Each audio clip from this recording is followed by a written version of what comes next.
I rise, Mr. Speaker, with your permission to congratulate the students that have found their way here, and specifically, Mr. Speaker, from Narok, from Baringo, the ones from Nairobi, and the ones from Kajiado, and those from Kajiado are specifically from my village, Mr. Speaker.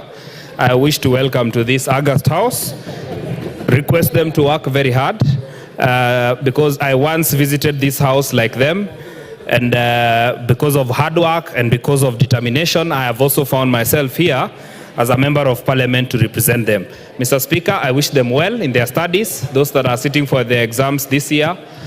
Those who are not sitting for the exam, we wish them well in their education, and we hope one day they will find their way here to represent the country or to serve this country in very many other ways. Thank you very much. And those from Ngong, from my village, I really welcome them. Thank you very much. Thank you. And on behalf of the House and myself, we welcome all the schools to the House of Parliament. Next. Next.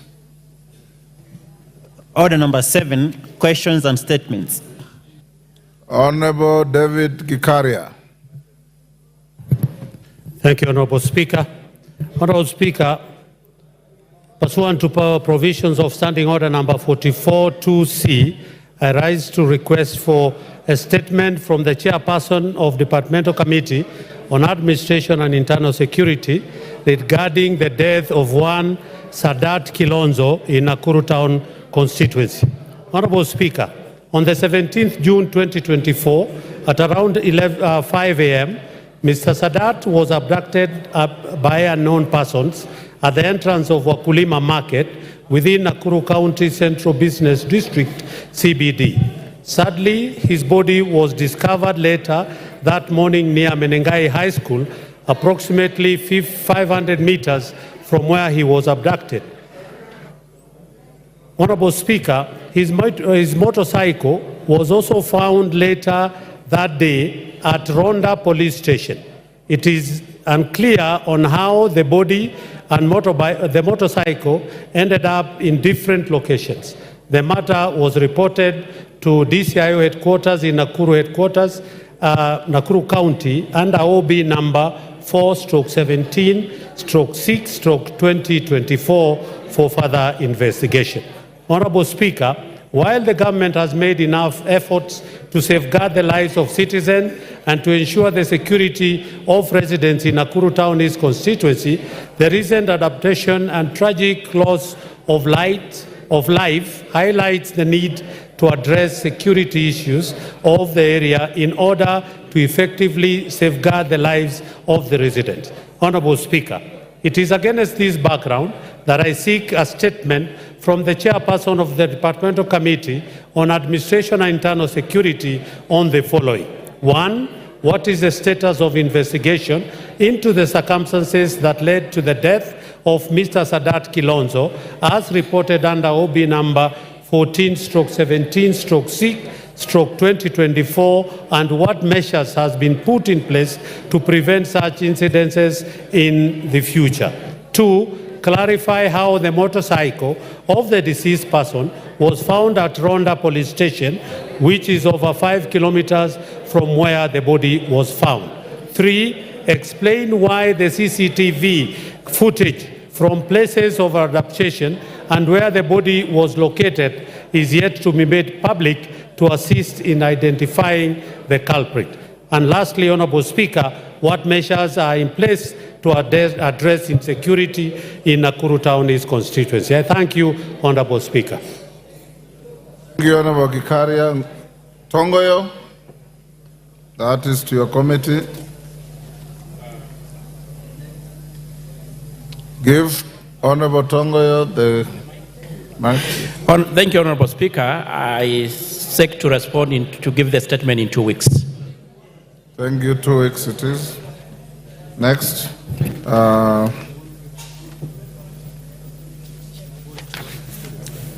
Honorable Pukose, are you ready with the statement? Yes. Is the Honorable questioner here? Member for... Yes, Nyaribari Chache.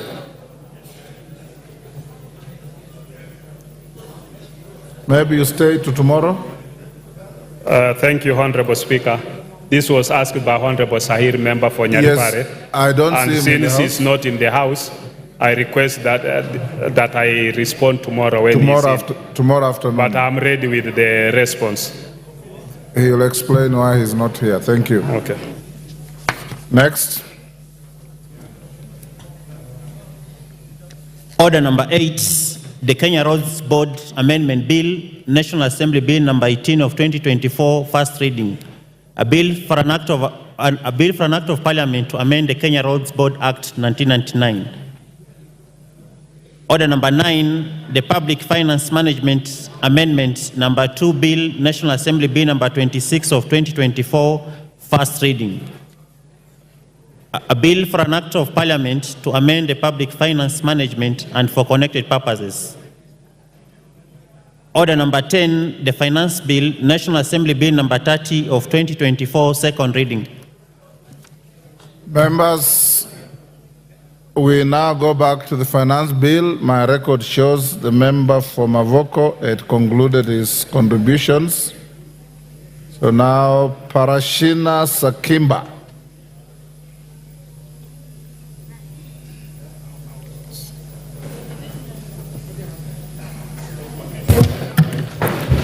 Okay, thank you, Mr. Speaker. You've disappeared. Honorable Speaker, in light of the approved budget for the financial year 2024-2025, which is amounting to 4 trillion, that is supposed to be raised by this finance bill 2024, I would like to bring to the attention that given the financial year 2023, the finance bill that 2023 that was passed here is still to the Kenyan image and to the public that it is still overburden to the Kenyan people. If at all that we were treasury, we are looking on ways of raising. Honorable Korea, chairman of the committee, give him the mic.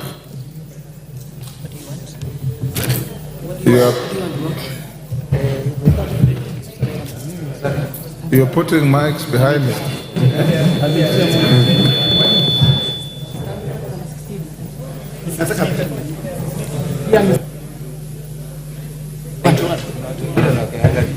There is one. Okay, there you are. Honorable Speaker, I raise on understanding order number 91, requiring the member to substantiate accuracy of the information he has shared. The honourable member has said that the finance bill is proposing to raise 4.1 trillion shillings. That statement cannot be any more misleading or exaggerating. It is exaggerated by almost 1,000%. Parashina, where did you get that? You are challenged to show us where that is coming from. Mr. Speaker, it's estimated. It's an estimation. Yeah, but just to, I was mentioning about the finance bill of 2023. It was supposed to take care of the deficit of the budget, and you can check that we have a deficit from that record of 224 billion, which was not raised because of introduction of the finance bill 2023, sorry.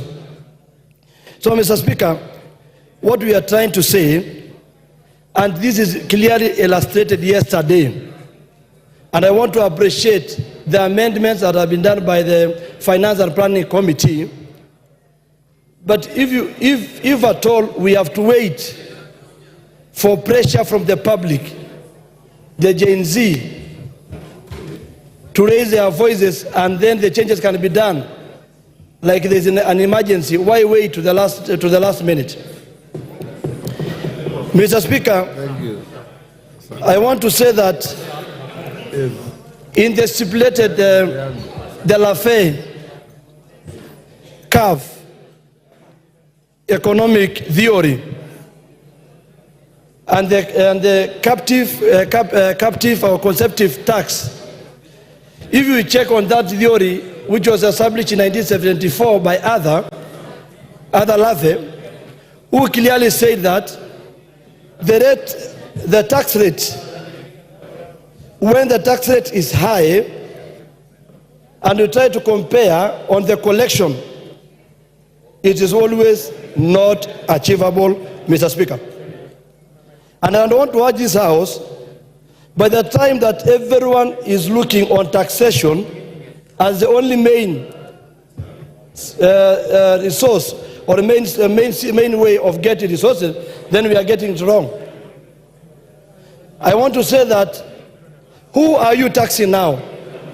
Already the almost dying the mamambogas and the boda and the Kenyans are complaining of the finance bill 2023. Once you are introducing this finance bill 2024, we are asking a simple question: who are you targeting? That money is not there, Mr. Speaker, and the collection is not easy. When you go and look at the issue of simple mathematics that our colleagues are trying to put on the table, that it's only taxes, I want to ask, where is the issues of mining? Why don't we think outside the box and think about mining? Why do we have a minister and a cabinet secretary in charge of mining? You go to countries like Angola, countries like South Africa, countries like Tanzania, money are also in the budget, also mining plays a bigger part in the raising of funds. And we cannot be captive of IMF. That the only thing that they want us to do is raising money through taxation. Taxing Kenyans every day and night. Mr. Speaker, I want to ask about the tallow oil in Turkana. If you check on the tallow oil of the Turkana, no one is talking about it. Why don't we go back and think about how to raise today's revenue, not only on taxation? We cannot be a lazy country that does not think on other means. Mr. Speaker, if you go to the issue to do with eco levy, it is very interesting in clause 45 on the imported items.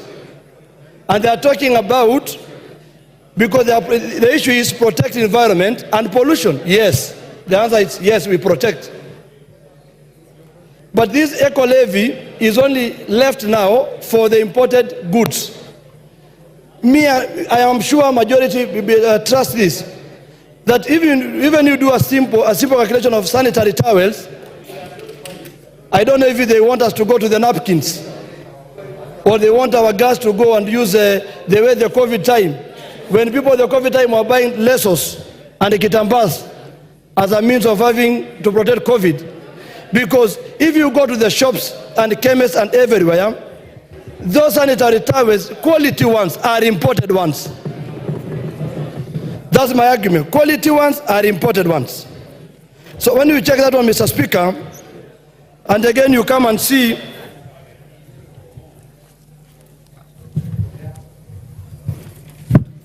if you go to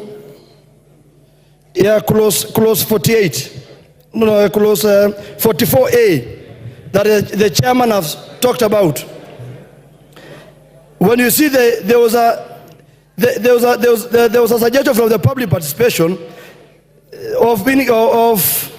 to increase import declaration fee from 2.5 to 3%. But you see, they are saying that the rate of import declaration fee from 3.5 to 2.5% in the financial year, in the Finance Act 2023, has led to a reduction of 10 billion. And the simple question is, we are not only the people left in the universe working for ourselves. So if you are only targeting to destroy imports, that you are targeting that only we need our local manufacturers to gain an advantage because of taxes being added to goods that we get from imports. But we are a competitive country that we need to compete with others, Mr. Speaker. If you go to clause 57B on the issue of penalty, that the chairman also illustrated very well, on electronic tax system with the data management and reporting system. Mr. Speaker, you see, they say the provision is too punitive, they have agreed, and therefore recommended reducing it to a commercial to the offense. And the question is, which offense? Which offense? So, Mr. Speaker, I would like to give an advice or my suggestion. If we need to create a country which is self-sufficient in terms of employment, it is not only done on taxation. Other countries gave incentives on the issue of cost of production, electricity, easy way of doing business. So if you are told, you are saying that only we discourage new investors who are coming to do things in this country because of the issue is only taxation as an incentive, then we are wrong. We need to go back and understand on the products that are like pharmaceutical, agricultural products, agricultural equipment need to be checked very well. And that's why I'm saying, Mr. Speaker, that today we are in a level that we need to understand that it's a high time we call a cat, and we don't call a dog a cat. If this bill is punitive, let it be taken back to the public who demonstrated yesterday, who are still asking for answers and questions. Well, why are you saying you have deleted some and you are not giving them an opportunity to see? Mr. Speaker, like I said before,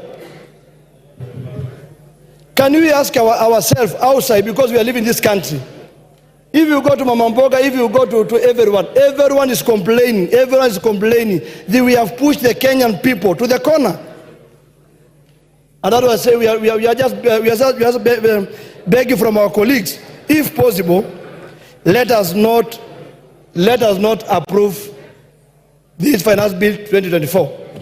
And for the sake of the people of Kajiado South constituency, whom I represent, if you put in hashtag, they might also be called villagers. And I'm also a boy from the village. If at all we are going by the voices of the Kenyans, I stand to say, because of the people of Kajiado South constituency, I don't support this bill. And for the sake of the Gen Z, I also don't support that bill. And also, Mr. Speaker, I donate my 1 minute to Mr. Wanjala. Thank you. Order. Under what standing order are you donating? Kimani Ichung'wah. Kimani Ichung'wah. Thank you, Honorable Speaker. Honorable Speaker, I rise to support this bill and the committee's report together with all its amendments, Honorable Speaker. Honorable Speaker, let me take this opportunity first to thank the Committee on Finance for the great work they did, especially in listening to the people of Kenya. Honorable Speaker, as I said yesterday, this committee did indeed listen to the people of Kenya. And if you go through the compendium of amendments that the committee has proposed, you will realize that they listened to Kenyans from the cost of bread, or rather the VAT that was proposed on bread, to the border sector, to the eco-levies on diapers, on sanitary towels, and all the other things, Honorable Speaker, that Kenyans said might be harmful to them or would be detrimental to their well-being in terms of the cost of living, Honorable Speaker. Honorable Speaker, let me also take this opportunity to point out to Kenyans, because I know all these members have been bombarded with messages from Kenyans asking them to reject this finance bill. Honorable Speaker, I saw yesterday when it became clear and apparent that there were measures that have been taken having listened to Kenyans. A number of them started saying, please do not edit, reject.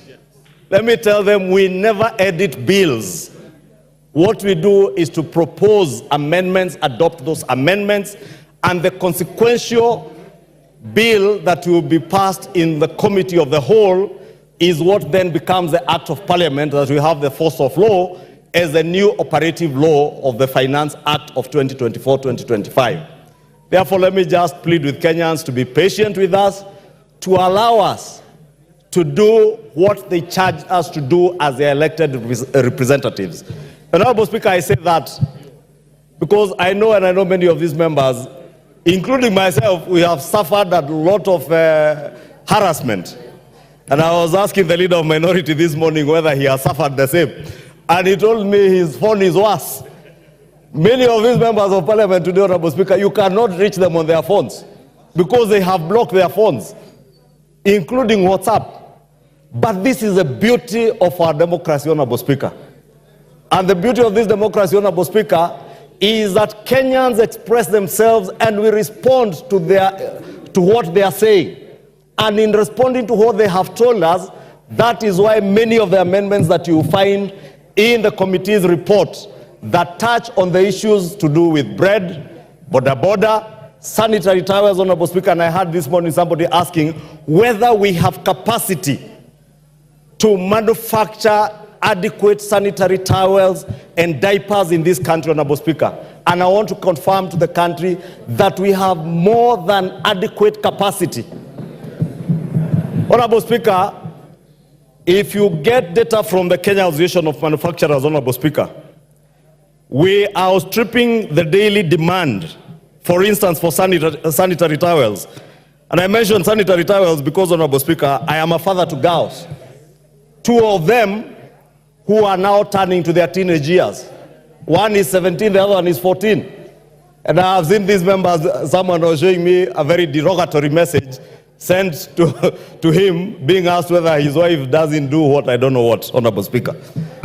And Honorable Speaker, I am saying this because if you look at the data from the Kenya Association of Manufacturers, it is clear that out of 4 established companies who are manufacturing sanitary pads, for instance, that is Interconsumer Products Limited, Promed Limited, African Cloth Limited, Sai Pharmaceutical Limited, and a 5th one coming up, Sunda Kenya Limited. The 4 companies' production output is 148 million pieces a month. Our local demand is 135 million pieces a month. Honorable Speaker, when the eco-levy was introduced on sanitary pads and diapers, Kenyans spoke to the Finance Committee and said they would become expensive. And Honorable Speaker, the Finance Committee has responded by imposing both VAT and that eco-levy on finished imported products, including imported sanitary pads and diapers that are coming from countries, and I do not want to mention the countries, Honorable Speaker, whose safety, how hygienic they are, whether they meet the required health standards, we cannot ascertain, Honorable Speaker. And it is important for us as parents to be responsible citizens and parents to protect our teenage girls, our mothers, our sisters, our wives, by ensuring that the sanitary pads that they use are safe, they are secure, they are hygienic. Honorable Speaker, it is only fair also to protect our growing manufacturing industry. I watched, Honorable Speaker, when the Kenya Association of Manufacturers presented their memoranda to the Committee on Finance.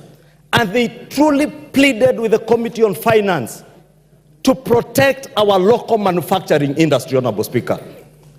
When then we are told, Honorable Speaker, that imposing excise duty, imposing an eco-levy, imposing VAT on imported finished products in order to protect our manufacturing industry, in order to ensure that we have jobs being created, Honorable Speaker, for the thousands of youth who today, Honorable Speaker, are being misled that the only thing that these honorable members can do is to reject this finance bill instead of fixing it, fixing what is wrong in the finance bill. Honorable Speaker, this bill had 65 clauses at inception when it came to this House. I have listened to Kenyans, Honorable Speaker, yes, and engaged a number of them. Order, Honorable Majority Leader. Under what standing order? 83. Pardon? And Speaker, according to the oxygen principle, Under what standing order? according to the oxygen principle, Speaker, procedural technicalities does not override substantive justice. Order. You are here in the morning. I said, you understand a point of order. I'll allow you. Tell me which standing order is being infringed. Then I allow you. You said 83.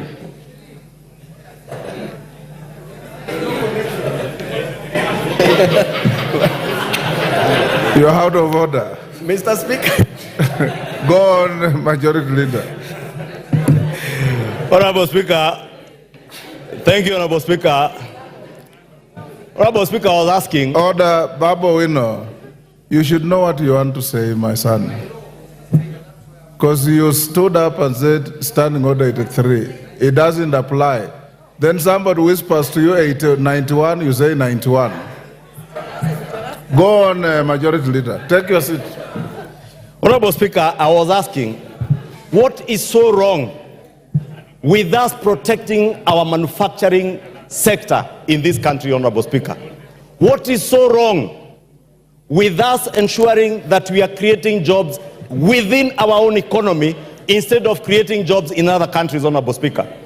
Because when we say that we do not levy excise duty on imported finished products, whether they are finished and fully assembled borders or motorcycles, Honorable Speaker, we are creating and exporting jobs out of this country into those economies where we want to import those finished products from. Therefore, Honorable Speaker, I want to speak to the young people in the streets. The young people, Honorable Speaker, who have been mobilized in colleges and universities around our country to send members messages of rejecting this finance bill. This finance bill is about protecting yourselves as our children. It is about creating jobs for you as our children. It is about ensuring that the future of our economy is secure, Honorable Speaker. Honorable Speaker, we will only secure the economy for future generations if we make sure that we nurture the growing manufacturing sector in our economy, Honorable Speaker, vis-a-vis in exporting jobs to other countries, Honorable Speaker. Honorable Speaker, the finance, every year that we pass a finance act in this house, it has a 3 or 2-fold objective, Honorable Speaker. Top amongst them, other than revenue, is also to ensure, Honorable Speaker, that we create jobs within our economy for us to be able to expand our tax base. So that, Honorable Speaker, those of us who feel overburdened, especially the working class in this country, because we are paying taxes and very many other non-taxpayers or Kenyans who are not paying taxes are depending on us to ensure that we're able to create jobs, create more income earners who can pay taxes so that we share the burden of taxation more evenly and more fairly, Honorable Speaker. And that is part of the prime objective of this Finance Act of 2024, to ensure that we raise revenue, we protect our manufacturing sector, Honorable Speaker, we create jobs, and more importantly, Honorable Speaker, we deliver services to the people of Kenya, Honorable Speaker. I am glad, as the President said yesterday, Honorable Speaker, that the conversation in this country now has changed. We are no longer debating in this house, Honorable Speaker, these interjections, I find them unnecessary. I think Babu Owino thinks we are outside Central Police Station. Thank you so much, Honorable Speaker. Honorable Speaker, we cannot sit here. What standing order are you on? 91. 91. Honorable Speaker, why is it that it's only my standing orders that you are confirming, Honorable Speaker? The rest you are giving. Babu Owino, everybody has been subjected to the same treatment. What I want to say is very important and urgent, Honorable Speaker. Yes. Yes, what is out of order? Thank you, Honorable Speaker. Honorable Speaker, I've heard the submissions made by Honorable Ichung'wah, and I want to say that at first I thought that they were important and detailed, but I've just realized that the important parts are not detailed and the detailed parts are not important. He's talking about manufacturing. Honorable Speaker, I want to educate Honorable What is out of order? This is where I'm coming to. Pursuing a counter argument. This is where I'm coming to, Honorable Speaker, on matters economics, because Honorable Ichung'wah is claiming that if we increase taxes for imports, that is what he's saying, that if we increase taxes for imports, imported goods, then we will give an opportunity for industries, local industries to grow, which literally is normally true. But in our situation as a country, Honorable Speaker, we are going to promote what we call foreign absorption, where money is going to leak from... Order, Baba Wino. Order, Honorable Baba Wino. Order, take your seat. Order, Honorable Baba Wino. When you take your seat. You are pursuing a very healthy argument, but it's very far from a point of order. When you are given an opportunity, pursue that argument and convince your colleagues. When you stand on a point of order, ordinarily you start this way. Mr. Speaker, is it in order for the member on the floor to say this and this and this, when in fact the fact are this and this, or contrary to this standing order? You've shot up on my permission, and you're pursuing a very healthy argument on the bill that has no relationship with what the member on the floor was saying, because that is your argument, that's his argument. Thank you, Honorable Speaker, for that guidance and protection. Honorable Speaker, I was saying many of the amendments that have been proposed by the Finance Committee in a big way cure the numerous concerns that Kenyans had over this finance bill. And therefore, that's why I want to plead with this Honorable House, let us do what is right. I know there are those who are tempted to do that which is popular. It is very popular to join street demonstrations, to be seen as a hero rescuing people from police stations when they are arrested out of whatever they are arrested on in the streets. But as a leader, and we are here as leaders, Honorable Speaker, as a leader and as leaders, Honorable Speaker, we must do that what is right. And Honorable Speaker, when this administration came to power about 2 years ago, our fiscal deficit as a percentage of GDP was at 6.7%. We were projected to borrow 1.1 trillion shillings, Honorable Speaker, in the first year of this administration. That today, Honorable Speaker, with the budget that this House adopted 2 or 3 weeks ago, has gone down from 6.7 to 3.4%. That is on account of sound economic policies. It is on account of doing what is right rather than what is popular. Honorable Speaker, I know many of these members have been intimidated around the country, being told, utatupata 2027, or you get us in 2027. I want to give you the highest assurance. What the people of Kenya will judge you against is whether or not you are able to deliver on the promises and the pledges you made to them on delivery of services.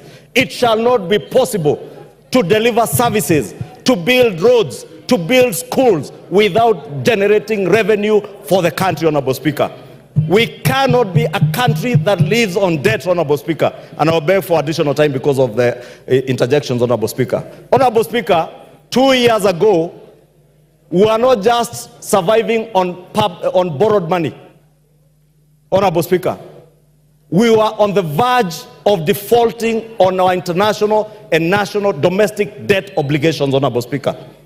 From last year, end of last year, Honorable Speaker, it became clear, not just to us within the country, but to the world at large, that Kenya was never and was not about to default on its debt obligations, Honorable Speaker. That is why, Honorable Speaker, today, unlike 2 years ago when the price of unga was at a high of 260 shillings, today the price of unga is at a low of 100 shillings, courtesy of the right economic policies and not what is populist. Give him 2 minutes to wind up. I have 15. Pardon? I have 15, they had timed 10. And the interjections. I'll give him an additional 3 minutes. Yes, Wamshomba, hold the time. Wamshomba, what's your point of order? And under what standing order? Mr. Speaker. Give her the mic. There's one next to you. Thank you, Mr. Speaker. I rise under standing order number 90. As a member who has pecuniary interests on matters sanitary towels as a user, because I'm a user. Do I qualify?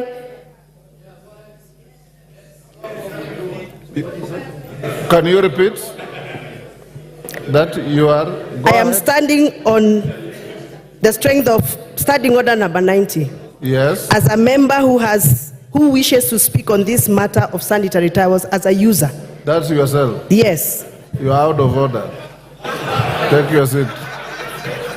If you had in the morning the Honorable Tenda Molo, although he did the right thing wrongly, when you challenge somebody, take your seat, understanding order 91, you're challenging the member on the floor who has pecuniary interest, not on the basis of your own pecuniary interest. Go ahead. Thank you, Honorable Speaker. Honorable Speaker, I was saying 2 years ago, Unga, when we speak about the cost of living, Unga was at a high of 260 shillings. Today, Unga is at a low of about 100 shillings, Honorable Speaker. Honorable Speaker, our exchange rate, the Kenya shilling to the dollar, almost a year ago, it was at a high of 162 shillings. Today, it is at a low of 128 and still going down, Honorable Speaker.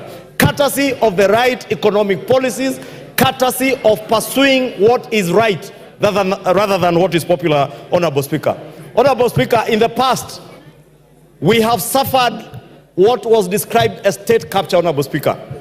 This bill, Honorable Speaker, in a big way addresses the question of state capture. Honorable Speaker, there are companies in this country that have survived largely on what is called tax expenditure and manipulating the system around tax expenditure, Honorable Speaker, especially around the question of VAT refunds. This bill, Honorable Speaker, is addressing the loopholes that bedevil our country through people who are well connected, who use the system to beat the tax system, Honorable Speaker, exploiting tax refunds to make bigger profits for their companies, Honorable Speaker. Honorable Speaker, speaking to state capture, Honorable Speaker, we built an SGR infrastructure over 10 years ago. You have 1 minute. You would be shocked today, Honorable Speaker, there are people who are still claiming tax deductions around buildings that were done with the SGR. This bill is bringing to an end from the 1st of July those deductions courtesy of the SGR, Honorable Speaker. And therefore, I know there are people who are mobilized because they have been benefiting from the system, Honorable Speaker, hiding behind civil society, funding civil society, Honorable Speaker, and the civil society, Honorable Speaker, mobilizing negative propaganda against this bill. I want to implore our members, do what is right, do what is good for the economy, do what is good for your generation, future generations, Honorable Speaker, what will secure our nation's economy, not that. Your time is up. Nabi Nabwera. Nabi Nabwera.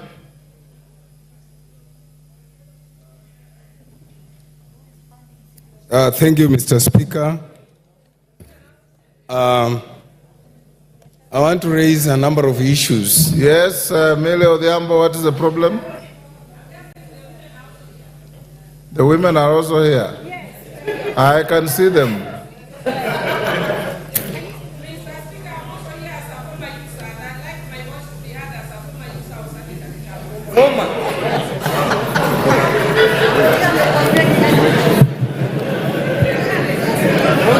Mr. Speaker, Mr. Speaker. Yes, order, Nabi. Yes, Gichungwa, what is the point of order? No, Honorable Speaker, because Honorable Millie was not on record, you may not have heard what she said, but she said she wants to speak as a former user. Honorable Speaker, of sanitary items. What I did not understand whether it was sanitary towels or diapers. Maybe she can clarify whether it is sanitary towels or diapers. Nabi, order, yes. Yes, Honorable Junet, what is out of order? Hold in a bit time. Mr. Speaker, you have heard clearly what the majority leader has said. He is asking under what category of women do Millie Odhiambo fall? Because she's claiming that she's a former user of sanitary pads. And in the finance bill, we are discussing sanitary pads, and we want to reduce the taxes. Is she going to benefit from that? Is she opposing or supporting, Mr. Speaker? Order, Millie. You don't need rocket science to understand what you said. I understood you clearly, and we don't want to engage in debate. Nabin Abuera, continue. Thank you, Mr. Speaker. Mr. Speaker, today, I've had a lot of time to reflect on whether this country, we want to move it forward, we want to have it stagnant, or we want even to become repugnant. I'm saying this, Mr. Speaker, because any progressive country, any progressive system, we should have started by looking at our 2023-2024 Act, Finance Act, and asked ourselves the question, has it served us well? Number two, we should have asked us, we intended to collect a certain amount of money. Did it help us collect that money? Number three, what has been the business performance for the period that 2023-2024 covered? And finally, Mr. Speaker, we should ask ourselves, has the current Finance Act helped us to mobilize savings? What is our saving ratio as a country? Mr. Speaker, as I look at that and evaluate the 2023-2024 Finance Act, I return a performance ratio of 44%. With that kind of performance ratio, you cannot come up with another act, a bill to repeal that act, which increases the number of taxes, the amount of taxes to the public. Because you have failed to collect over 300 billion. Mr. Speaker, whereas the chairman of the Finance Committee presented to us a report here, which looked progressive, unfortunately, it fell short of curing the problems in this bill. What are the problems in this bill? Mr. Speaker, if you look at Schedule 4 and Schedule 3, then you return a no acceptance to this bill. One, if you look at the 10% duty on Kilinga, you are only improving the status of one business person. When you look at the duty on billet, you are improving the status of the same person. You cannot create a law that only ensures that one particular individual or one particular entity of business thrives at the expense of the others.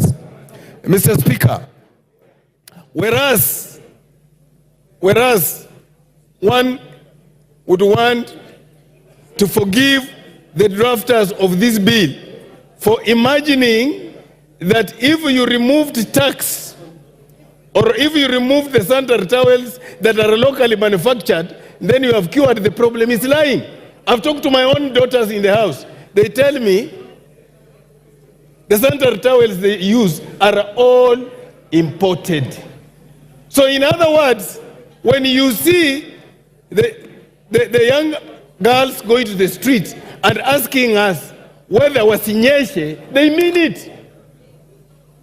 Because you are making their life unbearable.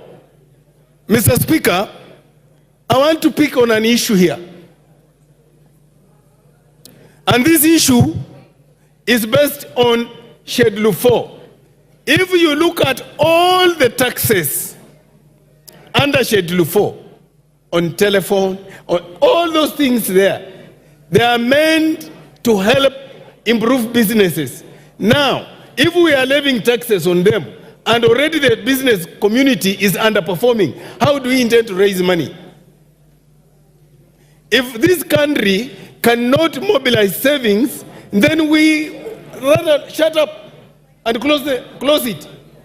I'm asking the drafters of this bill, and Chairman, with due respect, if you wanted to help us as a country with all those changes you made, they were fundamental, then the bill loses its original form. Then you should have withdrawn the bill and given us another bill. Mr. Speaker, I oppose. Dorothy Ikiara. Dorothy Ikiara.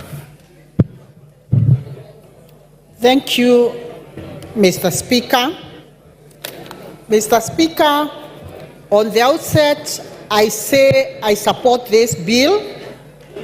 And Mr. Speaker, I was seated here in the House and I participated actively in passing the budget and appropriation bill when it was presented before this House. Honorable Speaker, we did come up with a lot of issues because, Honorable Speaker, we promised Kenyans on very many pledges when we were being elected. And inside this House today, Honorable Speaker, each and every member did give pledges. And we know what that means, Honorable Speaker. We promised the electorates good roads. We promised them medicine in the hospital. We promised them proper education for their children. And Honorable Speaker, this informs us of where we are today as a country. Honorable Speaker, since Kenya faces both a fiscal deficit and a budget deficit, the finance bill serves as a key legislative tool for the government. It combines revenue enhancing measures with expenditure rationalization as a strategy to manage and reduce these deficits. Honorable Speaker, for the first time, a finance bill is similar to the medium-term review, and this is better for our country in terms of consistency and planning. This finance bill today that we are looking at, Honorable Speaker, is people-centered. I'm saying this, Honorable Speaker, because I personally participated when the Finance Committee, led by the very able Chair, Kuria Kimani, was going around seeking public views on what they had proposed in the budget.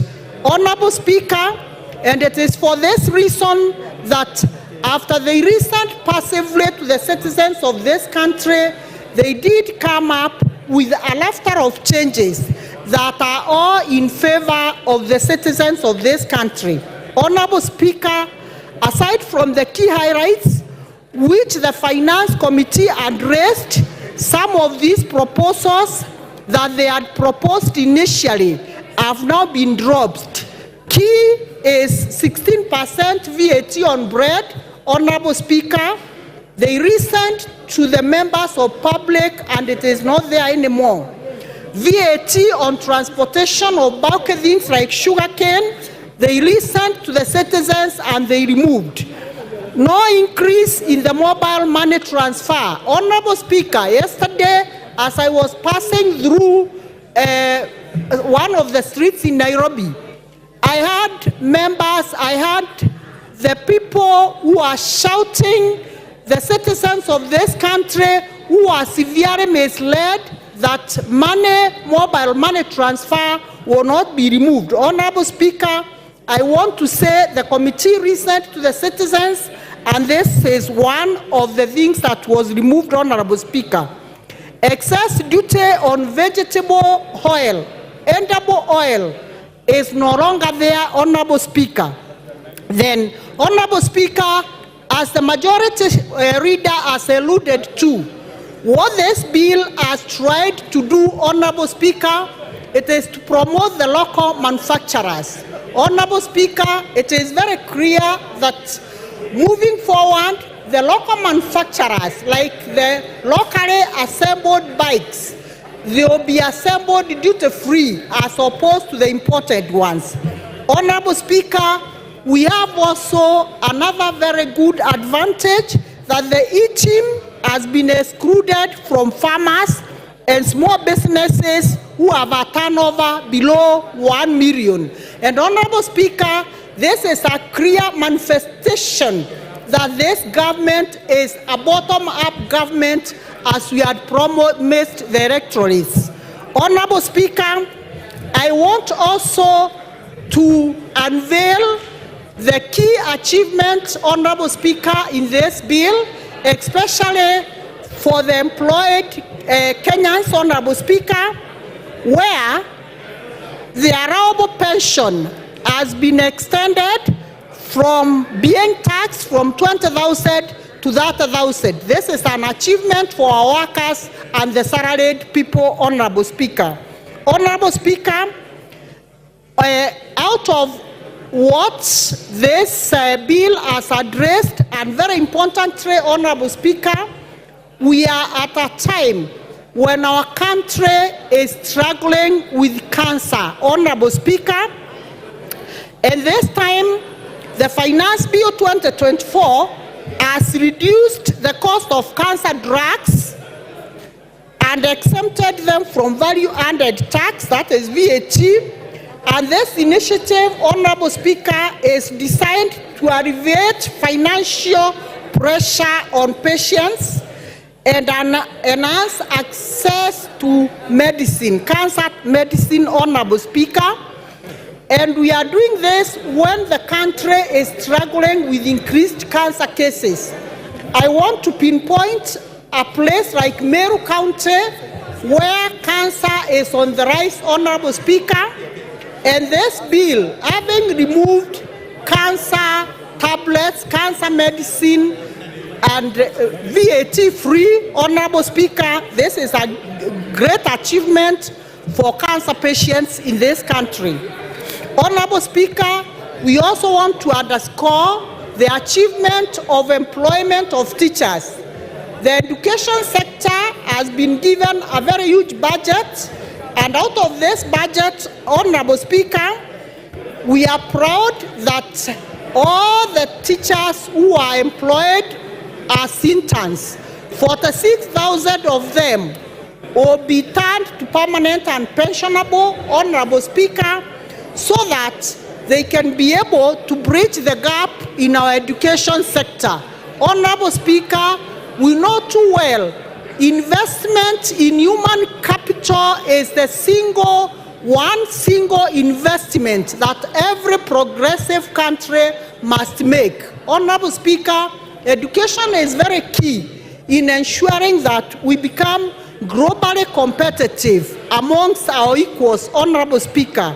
And employment of the 46,000 teachers, coupled with the 56,000 teachers who are employed last year, Honorable Speaker, this makes the greatest achievement that this Kenya Kwanza government has achieved in ensuring that in a span of 2 years, we have employed 102,000 permanent and pensionable teachers.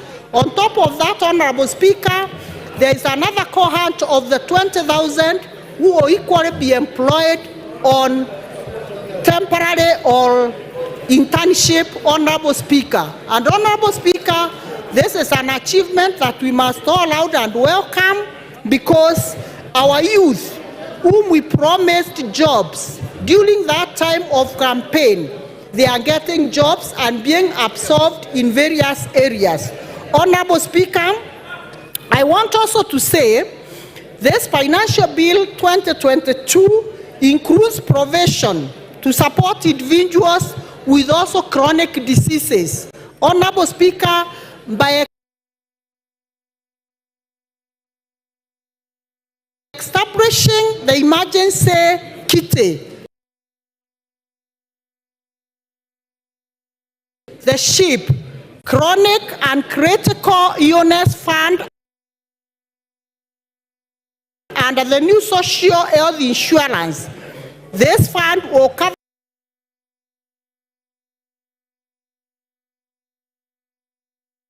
treatment. Honorable Speaker, it is evident that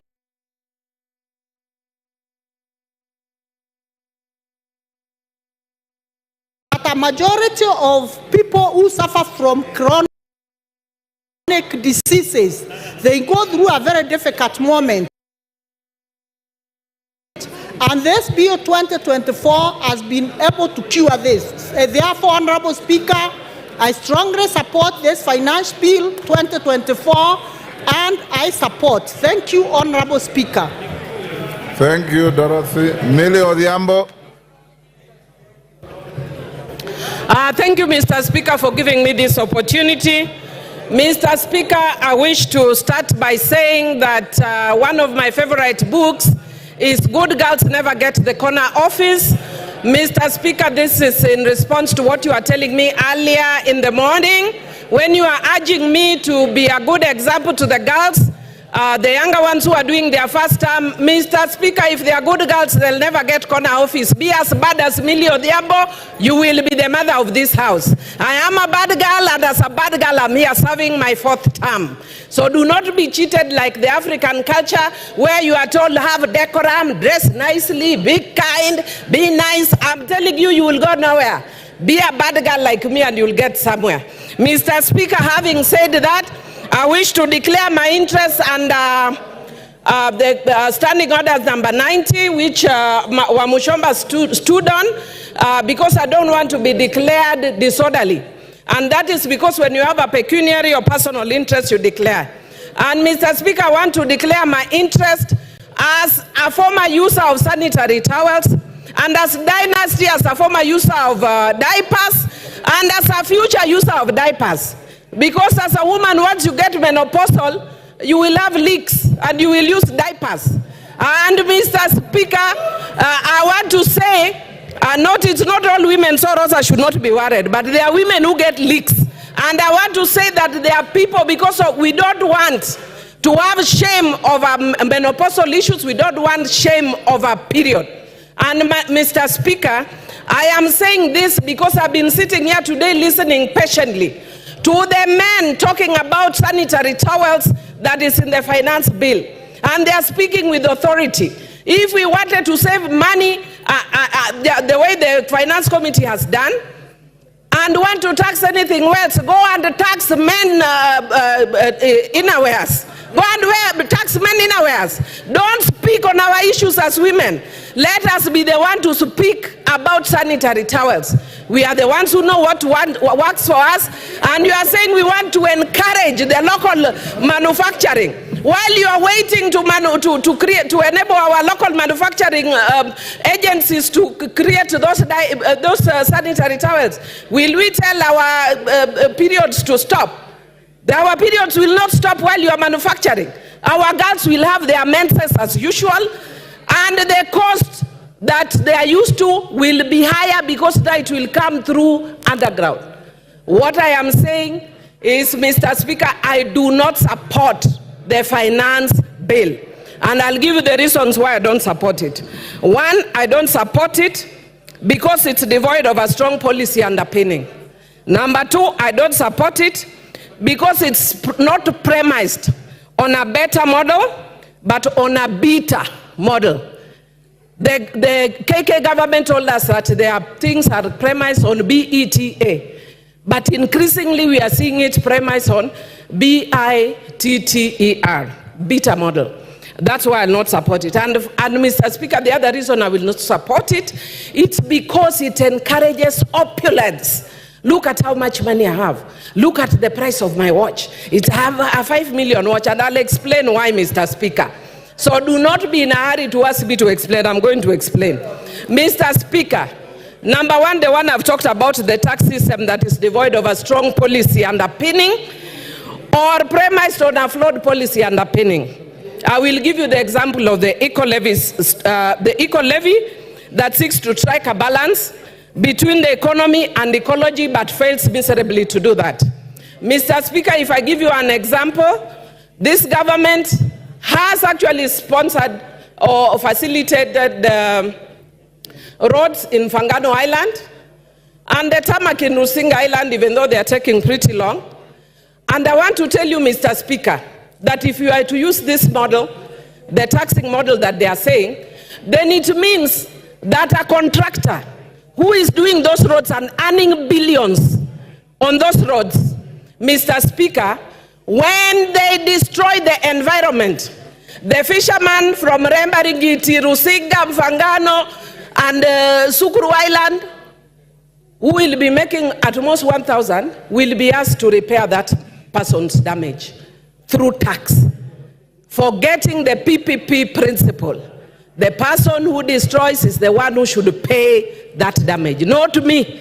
The fisherman of Omena making 1,000, you are expecting me to pay the tax of a person who is earning billions doing that road. I do not support this tax. Mr. Speaker, I can give you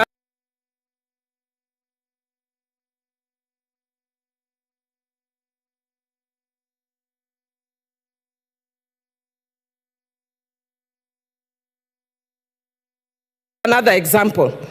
Mr. Speaker, the second example I'm going to give is on the issue of the smartphones again. And I want to thank Honorable Rachel Nyamai, who actually said that one of the ladies that she's sponsoring her education, when she talked to her, the lady told her, I'm here doing TikTok. And we do not actually seem to understand how that relates to this tax. Now I'll tell how it relates to this tax. Mr. Speaker, if you are taxing digital content, Mr. Speaker, this girl has gone to town. I can tell you after this, Rachel Nyamai, myself and others will be on TikTok. The girls will be imitating us on TikTok. And they will be making money imitating us on TikTok. And then under this tax, we are telling them we are taxing you, TikTok. Why? They are doing that because there are no jobs. They have become innovative and look for their own jobs. And after they have got their own jobs, an industry that has not solidified, like teaching, like law, we want to kill that industry that is helping our young people. That is why the Gen Zs were on the streets. And Mr. Speaker, I'm so thrilled that I was shown a photo of a young girl who looks like me, and some people were saying, Millie, we can see you are here now, you can retire. And I wish she was in my constituency, I would have retired tomorrow. And Mr. Speaker, yesterday, my own niece, who I am the one who was raised since she was in primary school, she's lived in my house. I was with her. And I tried all the means to try and divert her attention from what was going. How she managed to sneak in, and this morning she's telling me, and Mr. Speaker, before I got to what she was telling me, I told her, can I give you a lift to town? She told me, no, auntie, I cannot be associated with members of parliament. Your generation, you have messed this country. We have to fix it. Gen Z. If we do not take Tuesday, Super Tuesday, as a wake-up call as a country, I don't know what else will take up as a wake-up call as a country. And I want to tell the president, who I served with in the same committee in parliament, who was my classmate in the university, fire those guys that you have hired who are giving you economic advice. They are not helping you at all. How do you even imagine bringing something like taxing bread, even if it is as a joke? That is a joke carried too far. That is a joke carried too far. You can crack doctors elsewhere. You can find a situation where the young people have banned the country based on your joke. Try those jokes elsewhere. Because Kenyans are suffering. Kenyans are tired of being taxed. And if we cannot listen to the Kenyans who are tired of being taxed, we have no business being in this house. We must listen to the Kenyans. And I want to say that you have done well in trying to deal with some of those issues. But there are still very many that are still here, Mr. Speaker. Because we have a short time, I may not mention all of them.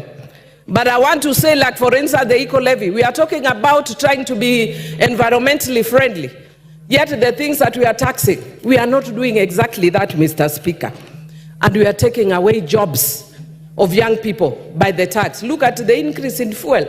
We are taking with the right hand, we are saying we are removing the tax with the right hand and adding with the left hand. Mr. Speaker, I had a lot to say about this, but I can see my time is almost up. And what I can see on my side, they want to add me. But I want to say that because of time I may not speak, but I just want to urge the President, fire the guys who are around you, listen to Kenyans. I was speaking to some of my colleagues here. Thank goodness I've been here for a long time. I was speaking, Mr. Speaker, if you could humor me by just giving me 1 minute, and I'll conclude. Conclude. Thank you. I appreciate. Mr. Speaker, I was speaking to some of my colleagues here, and I will not mention their names. About 3 weeks ago, they know because I talked to them yesterday, and I was telling them, your ground is getting terrible. And they told Time up. Pukose Robert. Your time is up, Millie. Take your seat. Order, Angela. Mr. Speaker, I'm standing under Standing Order 97-3, as read together with 1. Honorable Bowen had requested that, this is a very important bill that the Kenyans are watching, and they want to hear what their members of parliament are saying about this, and whether they have listened to their issues that they have raised about this bill. So will I be in order to ask that we reduce the time to 5 minutes, no, even up to tomorrow, to 5 minutes, so that each member, we are 349 members. If each of us was to take 10 minutes, it would take us up to 2 weeks from now. Yeah, 3 months. Surely, we should be fair so that everybody can make a contribution to it. I have not contributed, and I've been here since morning. Yeah? Yes. So I start with me to have 5 minutes. Order, honorable members. Earlier on in the morning, member for Marakwet, is it East? Bowen Kangoko raised the same issue. Now it's popping out again. Are we comfortable with 10 minutes or we reduce to 5 minutes?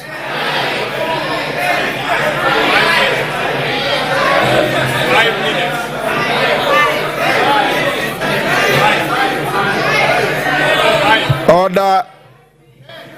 Yes, Rafael Wanjala. Wanjala, I see you raising. That 5. Otienda Molo.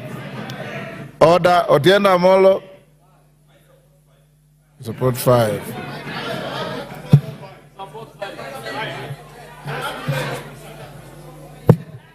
Order, honorable members. I will put the question. Will those who want the time to be reduced to 5 minutes say aye? Aye. Will those who want to retain 10 minutes say nay? Nay. The ayes have it. Okay, because order, honorable members, and I think it's only fair and just because my screen is bursting with requests. So in 5 minutes, my teacher used to tell me, if you can't make your point in 2 minutes, you are unlikely to make it in 30 minutes. Thank you. Yes, Thank you, Honorable Speaker. Honorable Speaker, I stand to support this finance bill with amendments. Having listened to the people whom we represent, having complained about VAT on bread, having complained about the 2.5% tax on the vehicles, having listened to them that we want to create jobs for our people. Honorable Speaker, I want to thank the committee, and I want to tell the public that the committee is made up of members from both the opposition and the government side, or the minority and the majority. So this bill was not made by Parliament. It was done by the executive and it's been brought to the House. Your members of Parliament have listened to what you wanted to be amended. And therefore, we want to pass it with those amendments, and that is the essence of the public participation. This bill was brought to the public participation, and it goes through the process. Honorable Speaker, when you listen to people outside there saying, reject the bill, this bill is also important because it has to raise part of the revenue to finance what the public requires from the government. And because it has to finance that, as we speak today, we've raised the money for counties to 400 billion. This bill is going to raise 346 billion. That 346 billion will be added with what is being collected in taxes to make it 400 billion so that the counties can have money to offer services. This is going to meet the budget deficit from what the government is collecting. So it is what the government continues to collect. And we need the public to understand that when a finance bill is done, it is a bill that will come into effect to support what the budget requires for the government to deliver. And therefore, we cannot say reject it in total, but you can also suggest what amendments should be done. And I think as people's representatives, we want to ask our Kenyans who are outside there, if you have amendments, you can approach your member of parliament, and the member of parliament can still have time to create that amendment. So the issue of saying reject the bill, I think should not be there. But we should be able to make those amendments, and I hope that our counterparts from the minority side will support those amendments so that we can be able to deliver and make sure that we have listened to what the Kenyan public demands of us. With those few remarks, Honorable Speaker, I support with amendments. Honorable members, before I go to the next speaker, allow me to go back to order number 5 and allow the chair, JLAC, to table a very important paper in furtherance of one of the NADCO bills. Murugara, get a working mic. Give him a working mic.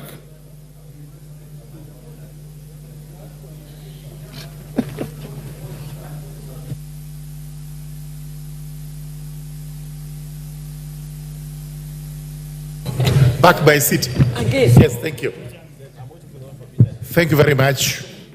My young son here must be advised that he should not make use of his father's seat.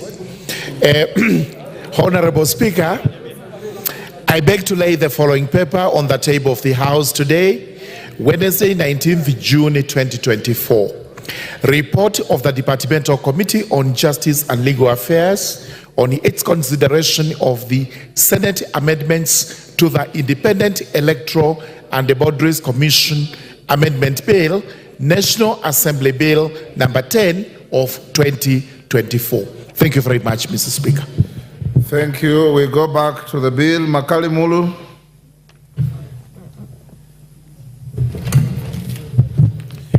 Thank you very much, Honorable Speaker. Honorable Speaker, I want to confirm that I've taken time to read through the bill itself and the report, which is 389 pages.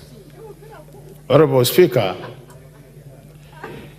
the idea of using 5 minutes is good, but I think it also discourages some of us who take time to read some of these reports.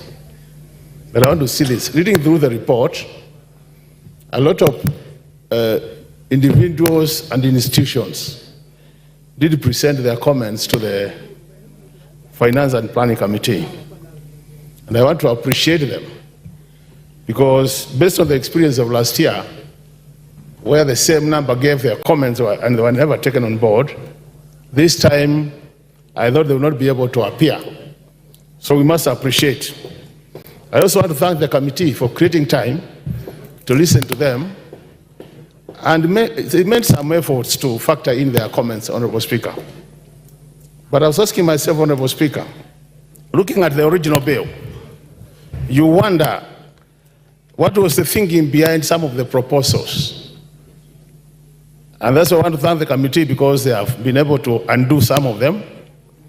But because I don't have a lot of time, I'll focus on what the report is saying and what I think from where I stand, that things have been made worse instead of being made better. Honorable Speaker, let me start with the proposal to increase the import declaration fee. If you look at the presentation by edible oil companies, Honorable Speaker, and the presentation by Kenya Association of Manufacturers, as well as the presentation by the Kenya National Commerce and Industry, Chamber of Commerce and Industry, they were proposing that, Honorable Speaker, the import declaration fee be maintained as it is, because by increasing that fee, you'll actually be increasing the cost of production. The reason being most of our factories and industries depend on imported inputs to produce their outputs.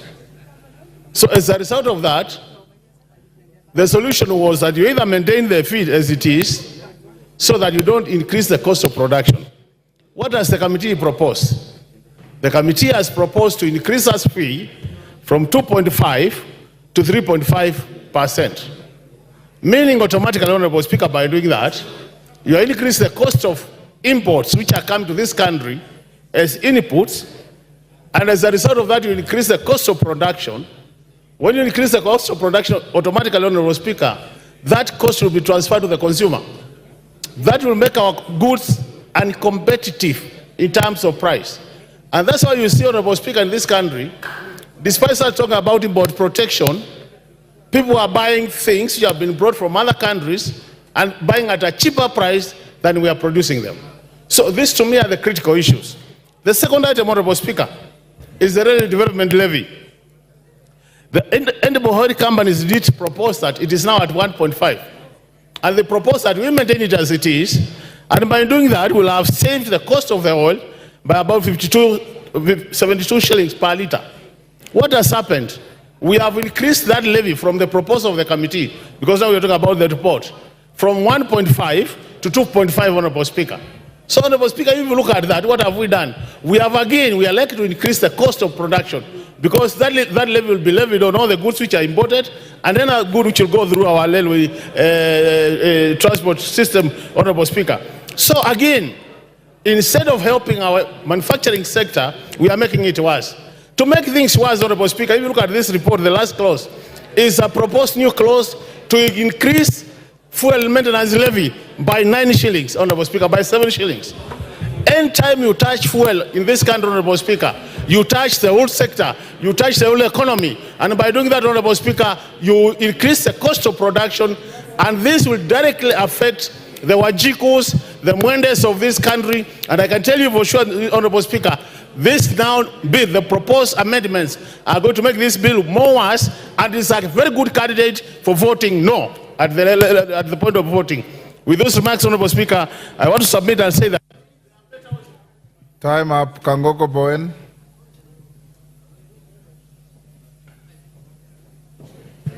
Thank you, Mr. Speaker. And Mr. Speaker, I want to stand to support the finance bill. Mr. Speaker, this morning the leader of minority, my good friend, Opiyo Wandayi, asked a question as to why this finance bill was so contentious.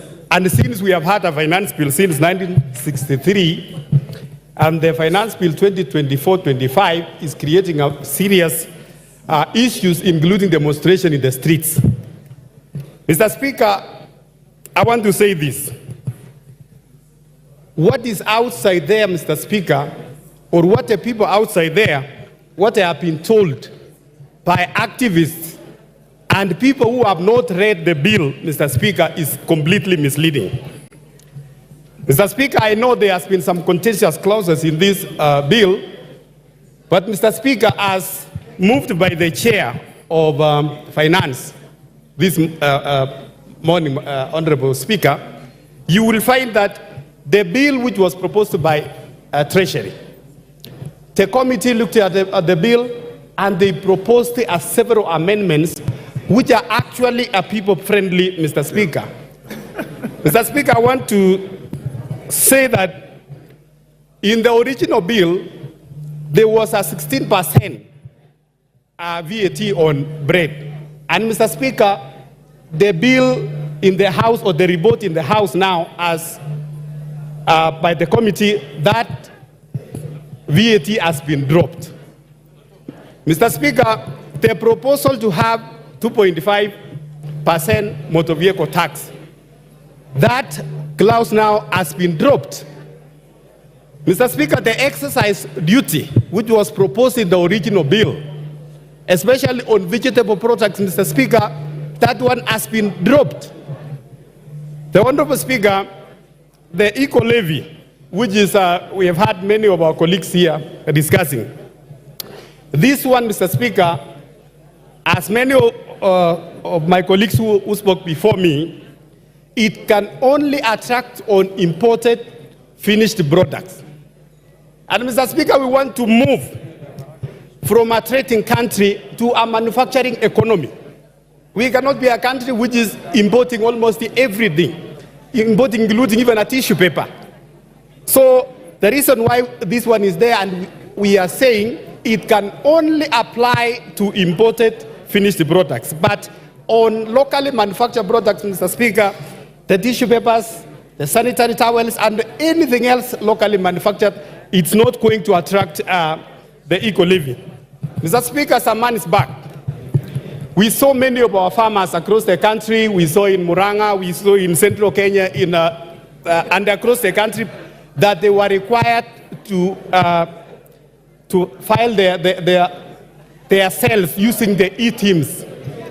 Those e-teams, those avocado farmers who are told to give a KRA e-teams, Mr. Speaker, under this finance bill, the e-teams has been dropped. And any other small business which is 1 million and below, Honorable Speaker, is not going to attract the e-teams. Mr. Speaker, the other day, the Cabinet Secretary of Treasury, Mr. Speaker, read the budget, the national budget, 2024-2025, before this House. That budget proposed, including the increment of counties, the monies to the counties, to a tune of almost 400 billion. There is an increase in CDF. There is an increase of about 50 million per constituency in electricity. And Mr. Speaker, we can only achieve that if we can pass the finance bill. Mr. Speaker, on the taxation, which we all support, the finance bill proposes to increase taxation on cigarettes and tobacco products, on alcohol, and also on betting, gaming, and gambling, Mr. Speaker. Mr. Speaker, we have many of our youth who have got lost because of these issues of betting and gambling. The proposal to increase tax, Mr. Speaker, is to make sure that in that space we control our young people, and also we direct them to a very good cause in this country. So, Mr. Speaker, I want to say also on the issue of alcohol, we have seen many of our young people, they have got lost and drunk with the cheap alcohol. With the increase in tax, it's going to address the... Time up. Otienda Molo.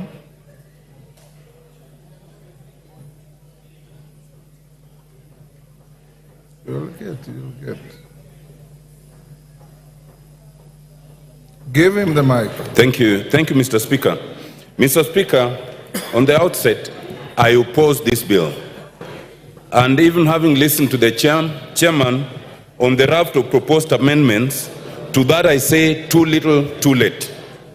Mr. Speaker, first of all, I think I have myself recorded 120 reasons for rejection of this bill.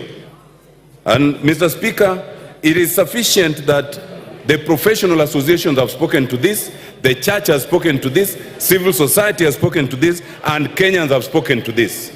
There are legal reasons for rejecting this bill. There are financial and economic reasons, Mr. Speaker. There are humanitarian reasons. But more fundamentally, it is a moral question. This regime has lost the capacity for shame and does not even regard Kenyans. Mr. Speaker, I was tempted to attack some of these entities, the church, some ambassadors, because they are the ones who are the forefront for supporting this regime. But I will forgive them. I will only tell them it is good you have realized the error of your ways. This regime, Mr. Speaker, needs to understand the etymology of governance. The whole idea of governance is that the people voluntarily relinquish some of their rights and liberties for the government to protect them. But in this case, we have a government that does not want to protect its citizens, it actually wants to decimate them. We must reject that idea. Mr. Speaker, it is important to understand that a budget is made for the people. And traditionally, it is the people who must be listened to. We have a draft bill whose origins is essentially the Bretton Woods institutions, the IMF, and secondarily, the World Bank. Mr. Speaker, the Bretton Woods institutions were never made to further the interests of developing countries. The Bretton Woods institutions were established in 1944 essentially to protect and the war-ravaged countries, which essentially were all the developed countries. Therefore, when they come and they give us prescriptions, those are prescriptions that must be taken with a pinch of salt. In the 1980s and the 1990s, they gave us what was called the structural adjustment programs. It is only when Kenya, like other countries, rejected those subs that we started going somewhere. Now we are in a situation where the Bretton Woods institutions have come back in full swing in the face of the executive. It must be rejected. Mr. Speaker, it is important to understand that this bill does not protect and is not the interest of Kenyans. And some people are fear-mongering, saying that if we reject the bill, then we'll be in a crisis. We will not be in any crisis. Like last year, Mr. Speaker, when the High Court stayed the 2023 bill, the 2022 bill continued until finally, the bill was cleared. And therefore, Mr. Speaker, the 2023 bill, which is already draconian enough, but is less draconian than this one, let us reject this bill. The 2023 bill will continue, and let us have a bipartisan approach to budget making so that we can sit down and agree on the basic minimum that must be included in that budget. Mr. Speaker, I reject and I oppose. Thank you very much.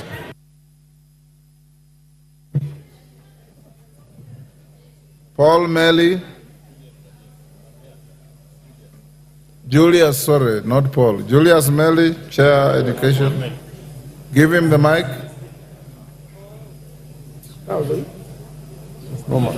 Thank you, Mr. Speaker. Mr. Speaker, from the onset I rise to support this bill.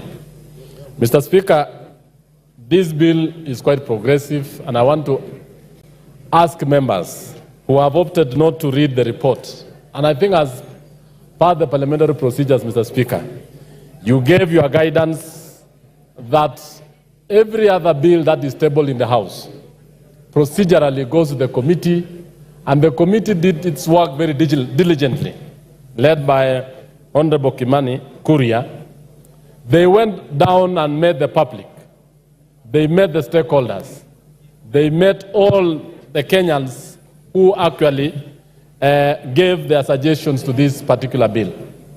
Honorable Speaker, as we debate this particular bill, we need to know that as the bill stands now, Honorable Kuria and members of the budget of the planning committee, that is a committee, have made a raft of proposals on amendments that are very progressive, very important, and in fact, certain issues that are being discussed by members in this floor are not part of what the committee recommended.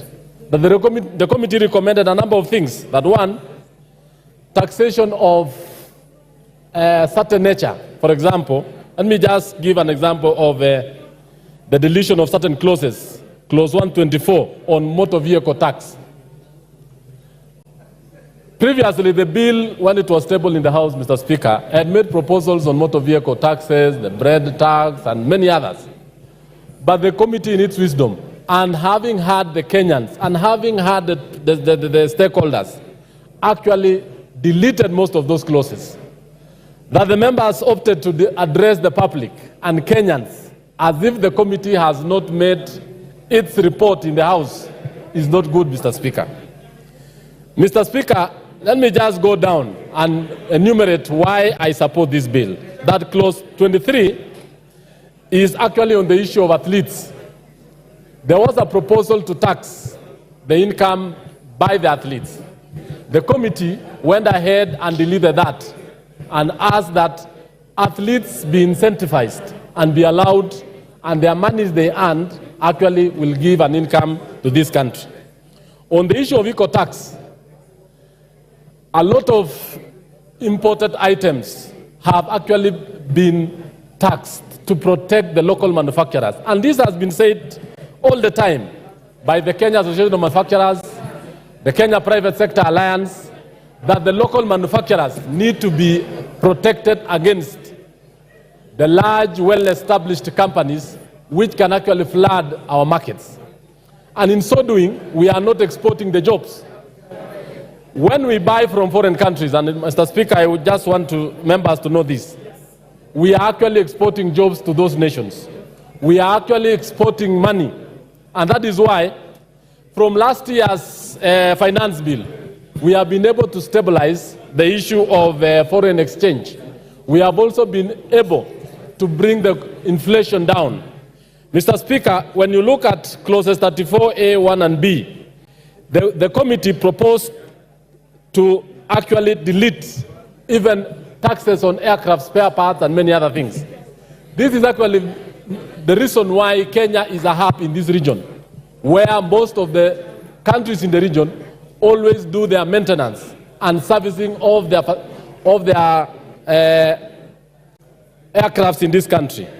Clause 45 up to 48 introduces the eco levy, and this one is actually to make sure that imported material from other countries are actually taxed, and this is actually to safeguard our climates and also to ensure that the way we dispose issues like phones and even tires.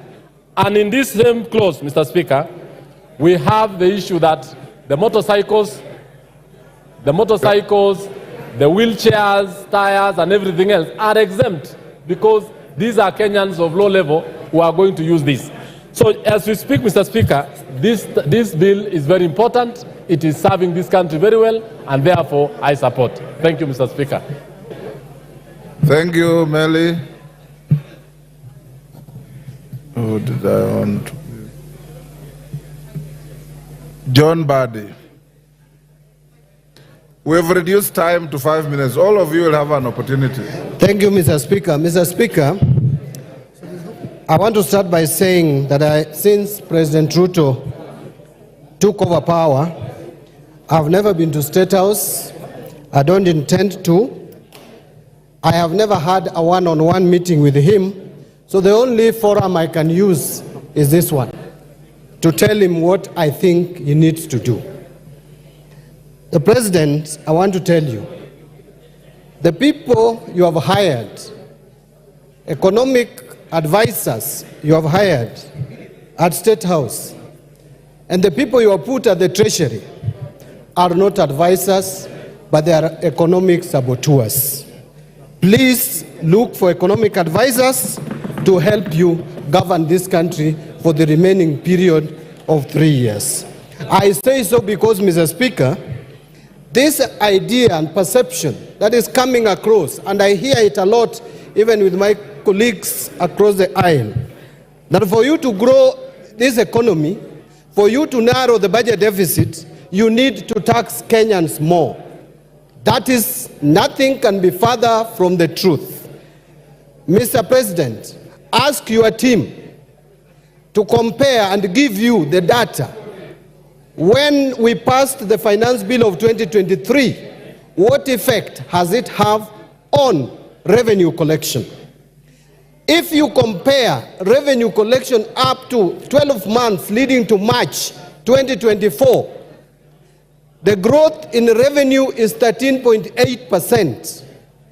Compare that to the same period ending March 2023, revenue growth was 14.5%, far much higher than revenue growth for this year, even in a year of election. The reason is simple: you are discouraging tax collection by imposing excessive high taxes which are discouraging business in this country. I heard the leader of majority tell us not to be populist, not to play populism.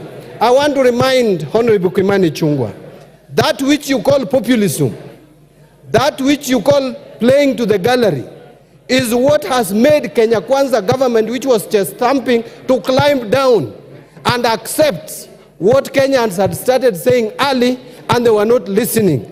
Therefore, we will continue playing populism if that is what is going to make Kenya Kwanza listen to us. Mr. Speaker, this government is giving you with the right hand and taking with another, the left hand. Why do I say so? We are being lied to as a country that now VAT on bread is going to be reduced, which anyway was not there in the first place. You are the ones who came up with this crazy idea. This crazy idea was not in our books. It is this government which came up with a crazy idea, and now they are telling us we should celebrate when we have caught them. It is like someone trying to steal your cow at night. And when you hear the footsteps of the cow and you come out and you shout and make noise, then he comes back with the cow and he tells you you should celebrate because I've not stolen it. We have caught you. The people of Kenya has caught Kenya Kwanza when they wanted to introduce tax that don't exist anywhere in the world, like motor vehicle tax. This government will go down as a motor vehicle tax government. Mr. Speaker, look at what the committee is trying to do. This Committee of Finance. After Kenyans have made noise and you are reducing these taxes, then you come up with a clause at the end, the last paragraph of your report. You are going to introduce a new clause to this bill, which was not there, called road maintenance levy. And you are telling us clearly that you have not been able to collect enough levy in this year than previous year because the prices of fuel was high, and you are proposing to increase it here by 7 shillings, but I'm told, I have information that you are going to move it to 9 shillings when we come to the Committee of the Whole House. We must reject these attempts to increase the price of petroleum product, because that will increase even the price of electricity and therefore will increase the cost of production. Order, Mbadi. Yes, Chairman. What's your point of order and under what standing order?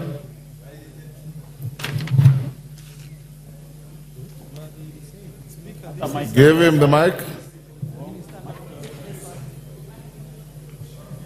Honorable Speaker, I raise under standing order number 91. Is it in order for my very learned colleague and senior in the profession to mislead He's his not house? learned, he's educated. Okay.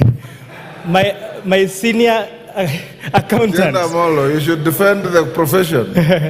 Is it in order, Honorable Speaker, for CPA Bandi, an experienced accountant and a very experienced lawmaker, to say and to inform this House that the report on the Finance and National Planning is amending the road maintenance levy to increase fuel prices?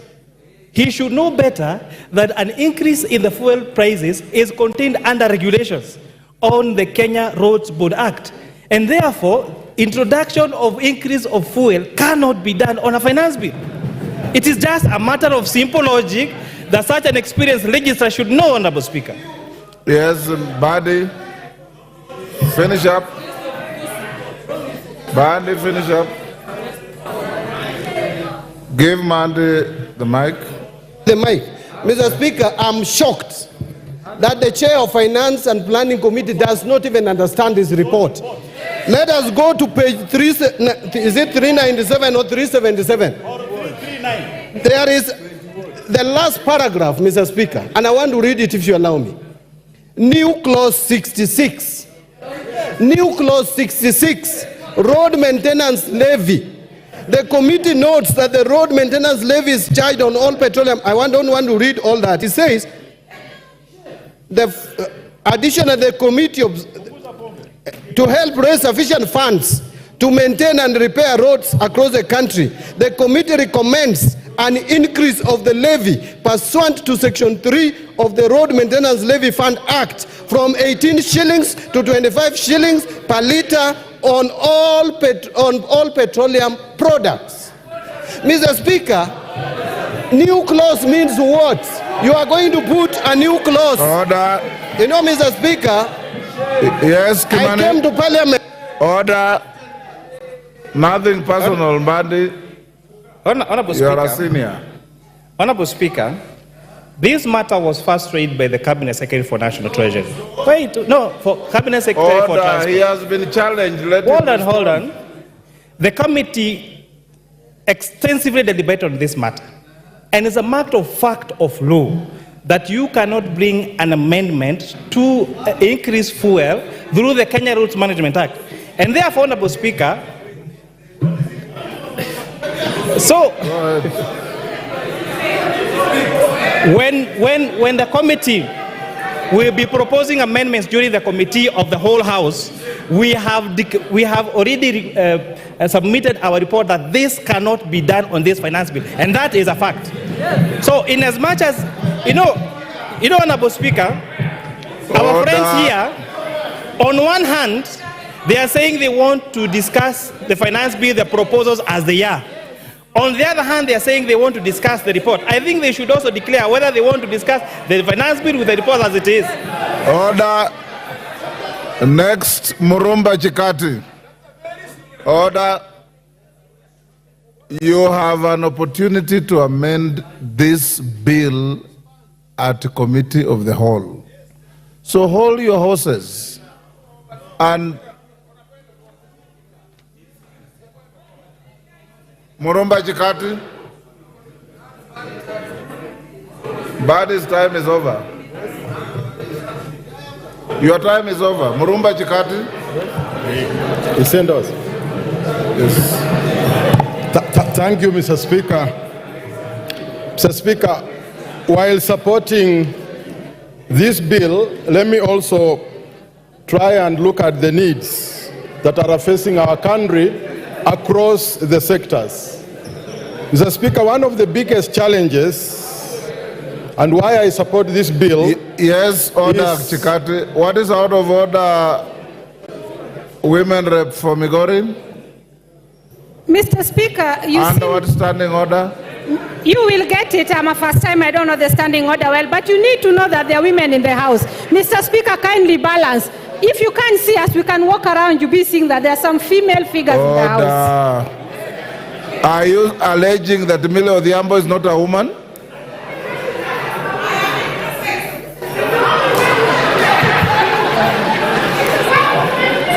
Go ahead.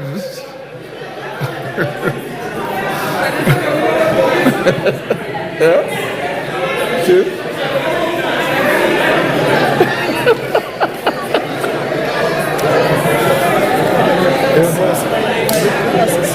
Mr. Speaker, can I continue?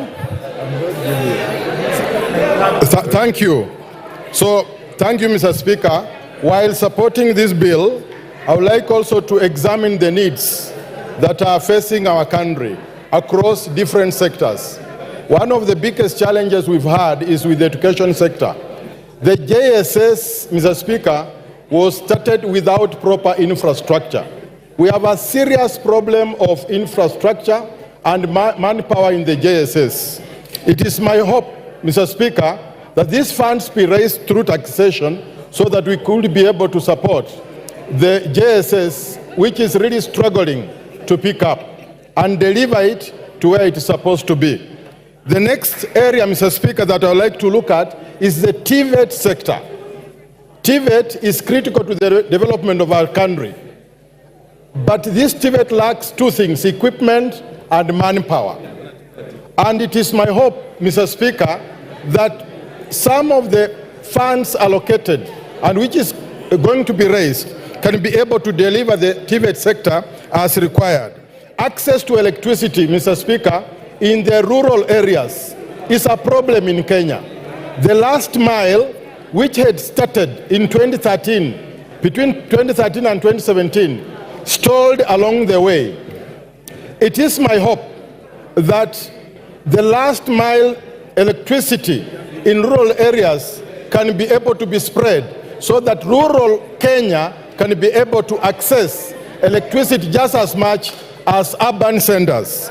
Mr. Speaker, access to the health sector in Kenya is important, and therefore part of this bill proposes to raise money for the social insurance fund, which is critical to access to health in our country. And access to health is also important because it translates to the development of our country in general. Thank you, Mr. Speaker. I support.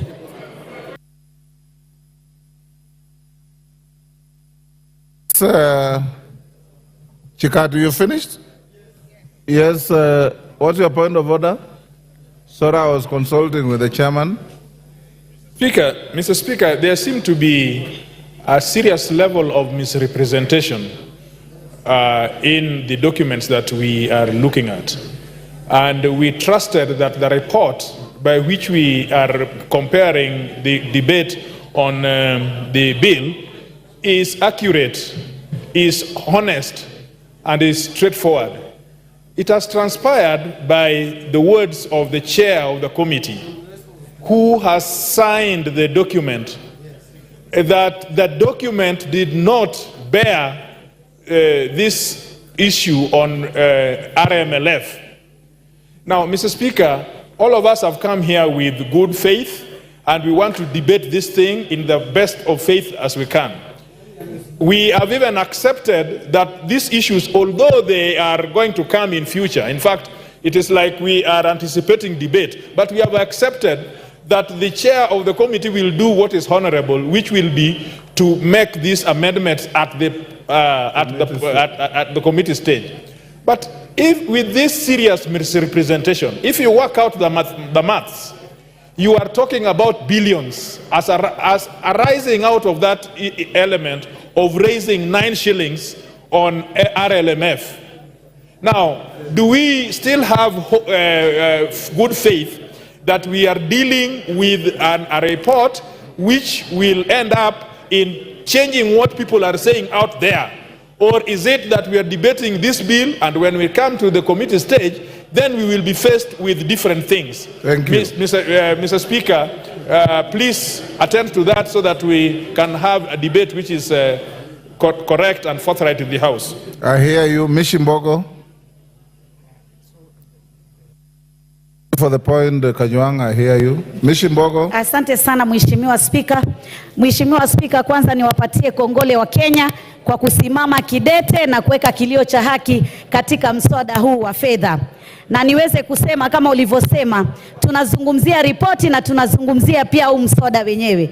Na katika ripoti imezungumzia haswa ya kwamba wataweka kifungu 66 waweze kuongeza pesa ile ambayo itakuwa inatoka katika mafuta kutoka shilingi 18 mpaka shilingi 25. Na tunasisitiza hapa ya kwamba jambo hilo halitafanyika, na tukifika Committee of All House jambo hilo lisiweko, kwa sababu iwapo itaongezwa basi itakuwa yale yote ambayo yamerekebishwa ni bure, kwa sababu ukiongeza mafuta umeongeza uchukuzi, umeongeza mambo ya kutengeza bidhaa, umeongeza kila kitu, yale yote itakuwa ni bure. Jambo la pili, Mheshimiwa Spika, hata sisi kama Wakenya iwapo tunataka kukimu bajeti yetu, haiwezi kuwa njia ni moja tu ya kuweka ushuru kwa Wakenya ambao ni walala hoi na wamefuka ukutani. Lazima tubadilishe tubadilishe mbinu. Lazima tuwe na mbinu mbadala ya kufufua viwanda, ya kujenga viwanja na kutafuta njia ya kupata mapato ya taifa letu la Kenya kupitia rasilimali nyingi ambazo tunazo katika taifa la Kenya. Mheshimiwa Spika, niweze kusema pia haya mambo ya mazingira, kuongeza kodi ya mazingira, na tumezungumzia ya kwamba sodo na nepi kuwa zinapatikana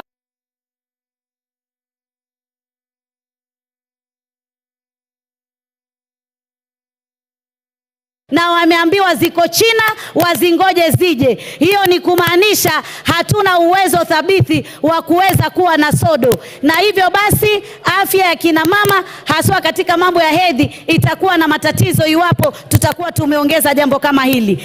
Jambo la pili, mambo ya mafuta ya kutoka kwenye miti na kutoka kwa wanyama, ile Kiingereza tunasema edible oil.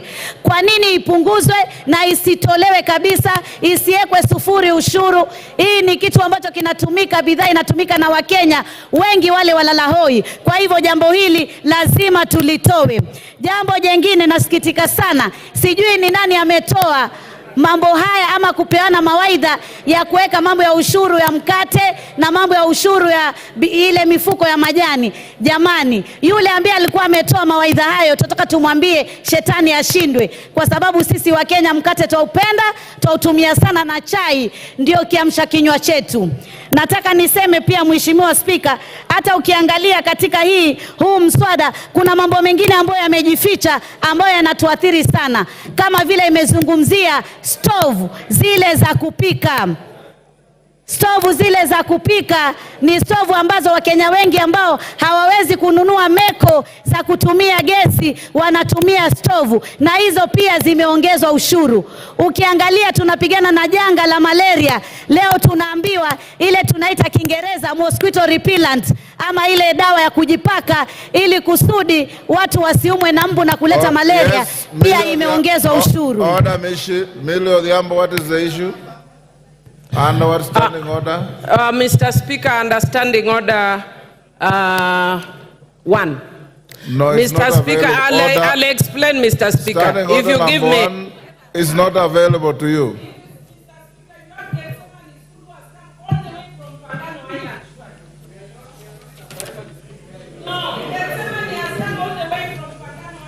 Millie, I have the school here and I'm going to acknowledge them, if that is what you want to raise. And it's out of order for you to shoot into the debate on finance bill to mention a school from Mfangano. Take your seat. Take your seat. Mheshimiwa Spika, bidhaa zile ambazo zinatoka nje ambazo tunasema tutaziwekea ushuru, lazima tuwe waangalifu, tusije tukaweka ushuru katika bidhaa za kutoka nje ambazo sisi kama taifa bado hatujatengeza viwanda vya kutosha, kama zile clinkers. Sasa hivi tunajenga manyumba ya bei nafuu na tunatumia material nyingi sana, na hivi basi hatuna viwanda vya kutosha vya kutengeza bidhaa kama hizi. Kwa hivyo lazima tuangalie wakati mwafaka ambao tunaweza kuongeza ushuru kwa bidhaa za kutoka nje, wakati tumetimiza na tumekuwa na uwezo kama taifa la Kenya. Vile vile pia nataka niseme ya kwamba mambo ya magari, ambapo magari tulikuwa tunaambiwa ya kwamba ni mapato, na tulipoambiwa ni mapato ya kwamba tuweze kutoa ushuru. Nataka kusema magari si mapato. Magari ni ile tunasema asset, kwa Kiswahili rasilimali, na huwezi kumtoza mtu ushuru katika rasilimali. Jamani, tupunguze matumizi ya kiolela katika maofisi yetu. Ofisi ya naibu wa rais inataka kufanyiwa marekebisho, mabilioni ya mapesa. Ukiangalia bei ya kununua hiyo ofisi na bei ya marekebisho ni tofauti sana. Lazima tuangalie ufujaji wa pesa tuweze kusaidia taifa la Kenya, lakini tusitegemee mambo ya ushuru peke yake tukaona tunaweza kukimu bajeti yetu. Nataka niseme sisi kama Wakenya tuendelee kusimama kidete, tusingoje wanasiasa tunapoona mambo yanatukwaza, haswa haya ya kiuchumi. Tusimame sisi wenyewe kidete, tuweze kusikia sauti zetu zikizungumziwa. Jambo jingine ambalo ningetaka pia kuzungumzia, niseme ya kwamba tuweze pia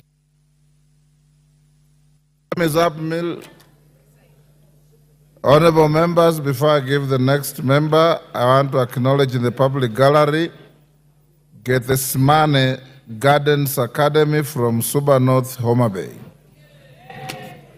On behalf of the House and myself, I welcome the students and their teachers to the House of Parliament.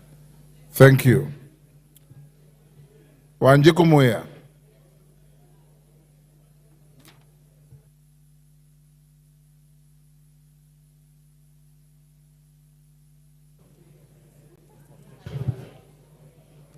Thank you, Honorable Speaker. I stand to support the Finance Bill 2024 because the proposal from Nyandarua County and Kipipiri have been heard. And I want to confirm to the farmers from Kipipiri that their potatoes will not be taxed. But having said that, Honorable Speaker, as the chair of regional integration, I want to put information to the House that as EAC we are a community. And I want to discourage members from debating and indicating that the bill is against the eggs from Uganda. That is not the essence of having a community. We can debate it nicely. The eggs from every region within the community are allowed. You can have them from Uganda. So constrain debating on that matter because as long as you pay, but let us discourage to discuss that the eggs from Uganda, the onions from Tanzania. We are a community, we can also sell to them. Honorable Speaker, I want this House to be honest to the Kenyans and more to the Gen Z. Honorable Speaker, we have a budget. And because many members have debated on the issues that were raised by Kenyans, and I want to congratulate the committee by the very able chair, Honorable Kuria, because they had the proposal of Kenyans on vehicle, on agriculture, on all those things that have been debated. I want to restrain myself from debating on the same and seek that this House become honest for once to the Kenyans. Honorable Speaker, we must ask ourselves, do we need a budget? Of course, yes, we need a budget. How do we finance the budget? Honorable Speaker, the Council of Governors have been camping at State House asking for more funds. Honorable Speaker, these members, led by myself, have been camping at Honorable C.S. Murkomen asking for roads. Honorable Speaker, these members have been speaking of JSS teachers, asking for billions to pay them. These members have been speaking for the old, asking for more than 40 billions to pay the senior citizens. And so, it beats all the logics that we can join the public in the gallery and the bloggers and Jay-Z, and instead of educating them, that even if you go to the road, you can only go to the road, but then you don't need to have the roads in your constituency. Instead of us as members informing the public that we need money, 600 billion for education, we are supporting the public and raising the emotions, which in my view, I think it is dishonest. It is honest to educate the public that the county governors were camping at State House because the citizens, in fact, is a cycle, Honorable Speaker, the citizens back home were also camping at the governor's residence and their offices asking for projects. Why we go to Murkomen is because our citizens also come to our offices, our phones, and our homes, also asking for the project. So it is a whole cycle.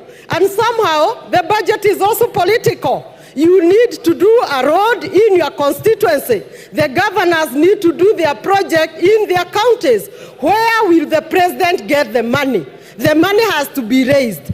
And then there is no need of raising emotions and trying to support the bloggers who are only saying reject the finance bill, and yet they are not saying reject the roads in our constituency.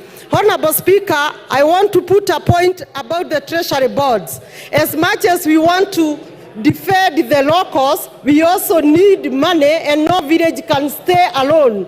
We also need money from investors. I have seen that the Treasury Board, particularly the infrastructure, and I'll be moving an amendment I have already put possibly to your office or the clerk. It will be charged effective July 5%, while for investors will be charged 15%. I feel this is very high, on the very high side, and for purpose of continuity of government earning money and quick money from treasury boards, particularly the infrastructure, it is my hope that my amendment and those who support me will go through. Honorable Speaker, without so much, I just want to insist that this House be honest. We need budget and budget. Thank you, Muya. Honorable members, I want to repeat what I order. Those who intend to file amendments, remember we said by 1 o'clock tomorrow, you must have filed your amendments. Beyond that, they will be rejected. Okay? Babu Owino.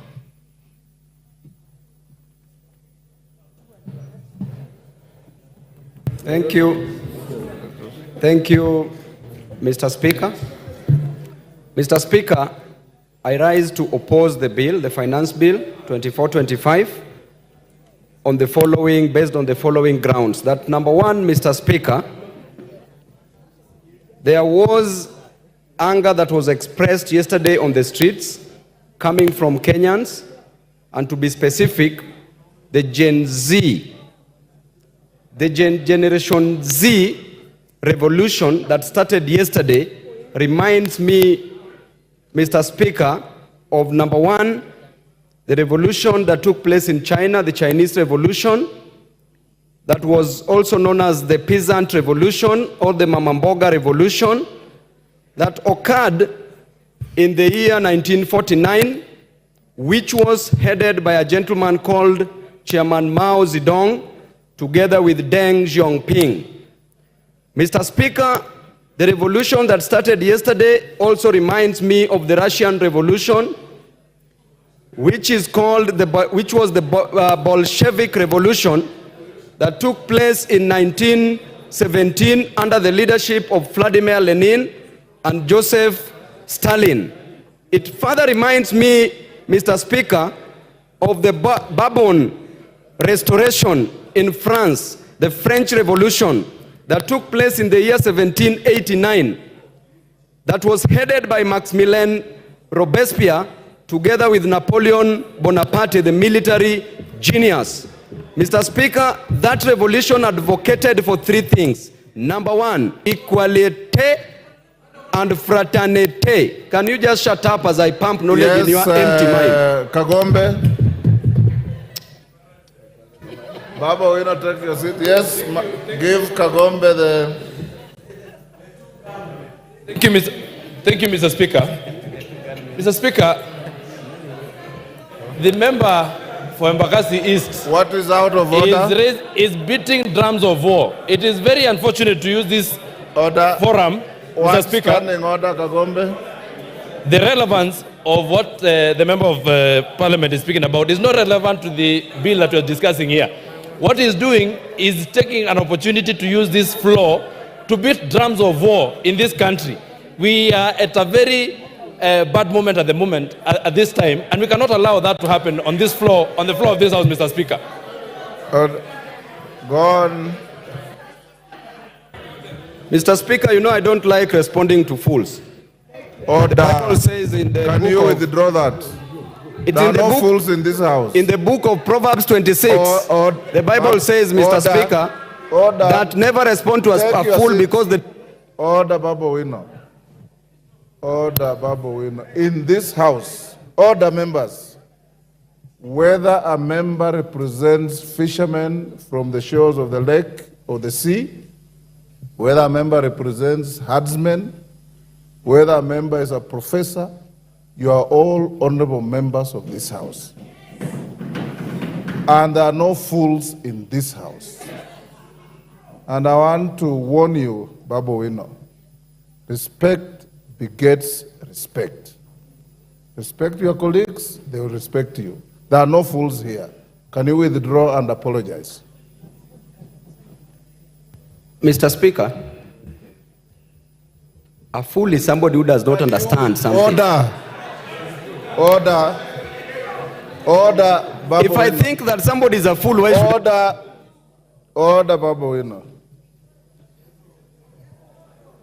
You withdraw and apologize, or I truncate the mic and give the floor to somebody else.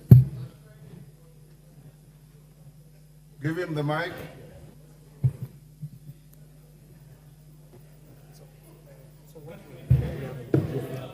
Yes, Babu. I withdraw. And apologize. I don't apologize, Mr. Speaker. Withdraw and apologize. You can give the mic to somebody else, Mr. Speaker. Okay. And I don't withdraw. Okay, truncate the mic. Mutunga. Yes, Chonga. Give the mic to Chonga. Thank you, Speaker. Mr. Speaker, you made a statement before the House went for lunch that people should not even need to remove their cards from the sockets. Mr. Speaker, they didn't. I went there, Mr. Speaker, after lunch I was number 7. When I came here, I was told I'm still number 7. Right now, the number of members who have contributed are more than 30, Mr. Speaker. So I wanted to know whether indeed you are still going with the list, or maybe you have changed the rules so that those who may not have a chance to speak can do something else. Honorable Chonga, utaongea, hakuna shida. Honorable members, as you debate this, I want to repeat this. You know, there are people with various levels of education, various levels of knowledge, various levels of wealth, and many other things. Humility costs nothing. Respect costs nothing. The fact that somebody has said something you don't like doesn't make him a fool. The fact that somebody has said something you don't agree with doesn't make him a fool.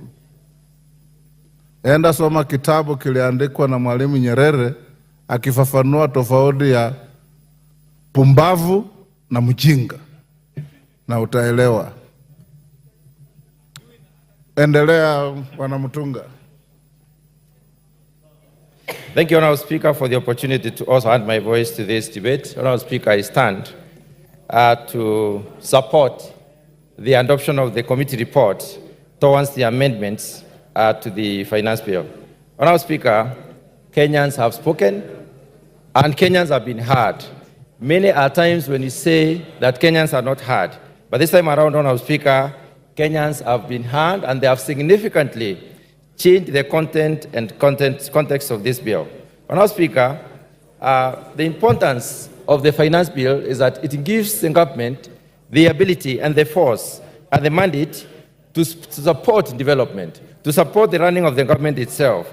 This is done by this House because we are mandated by the Constitution under Article 114 to impose or vary the different rates and taxes that different individuals and institutions do pay. Honourable Speaker, many speakers have spoken to revenue generation by governments.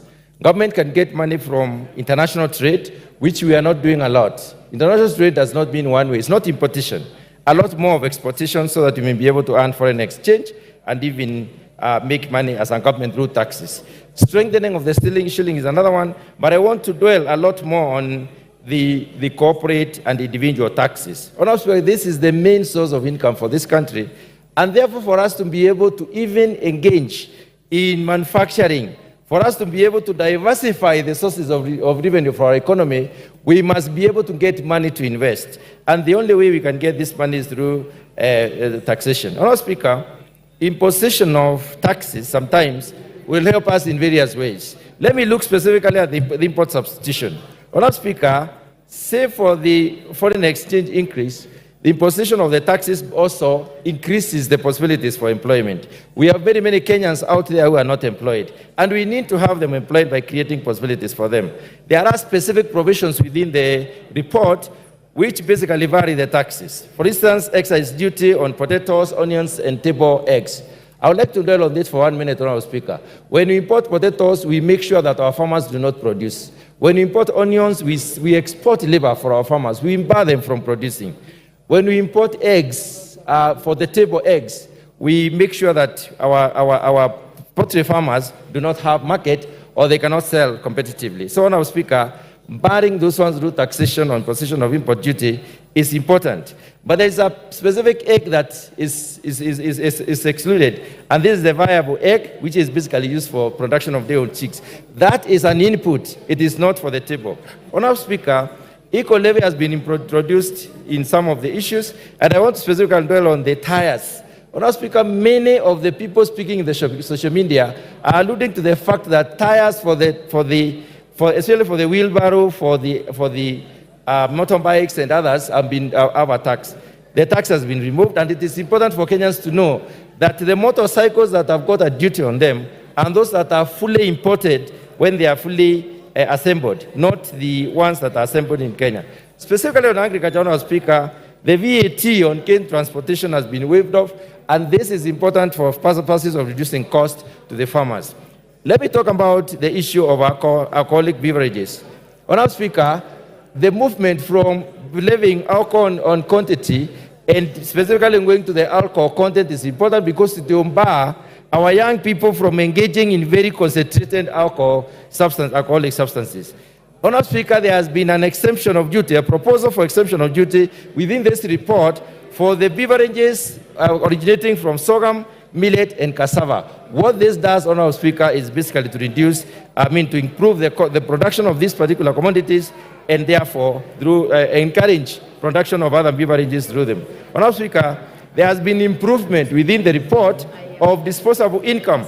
This is as a result of, for instance, levying 5% of the gross income on the per diems as the waiver, which will increase the disposable income as opposed to the previous 2,000. Honorable Speaker, the inclusion of SHIF and the housing levy as statutory deductions also increases the disposable income. The final one, Honorable Speaker, I want to talk about is the motor vehicle circulation levy.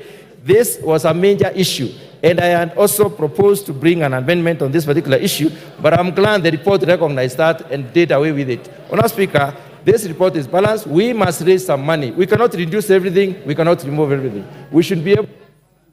Thank you. Honorable Oundo.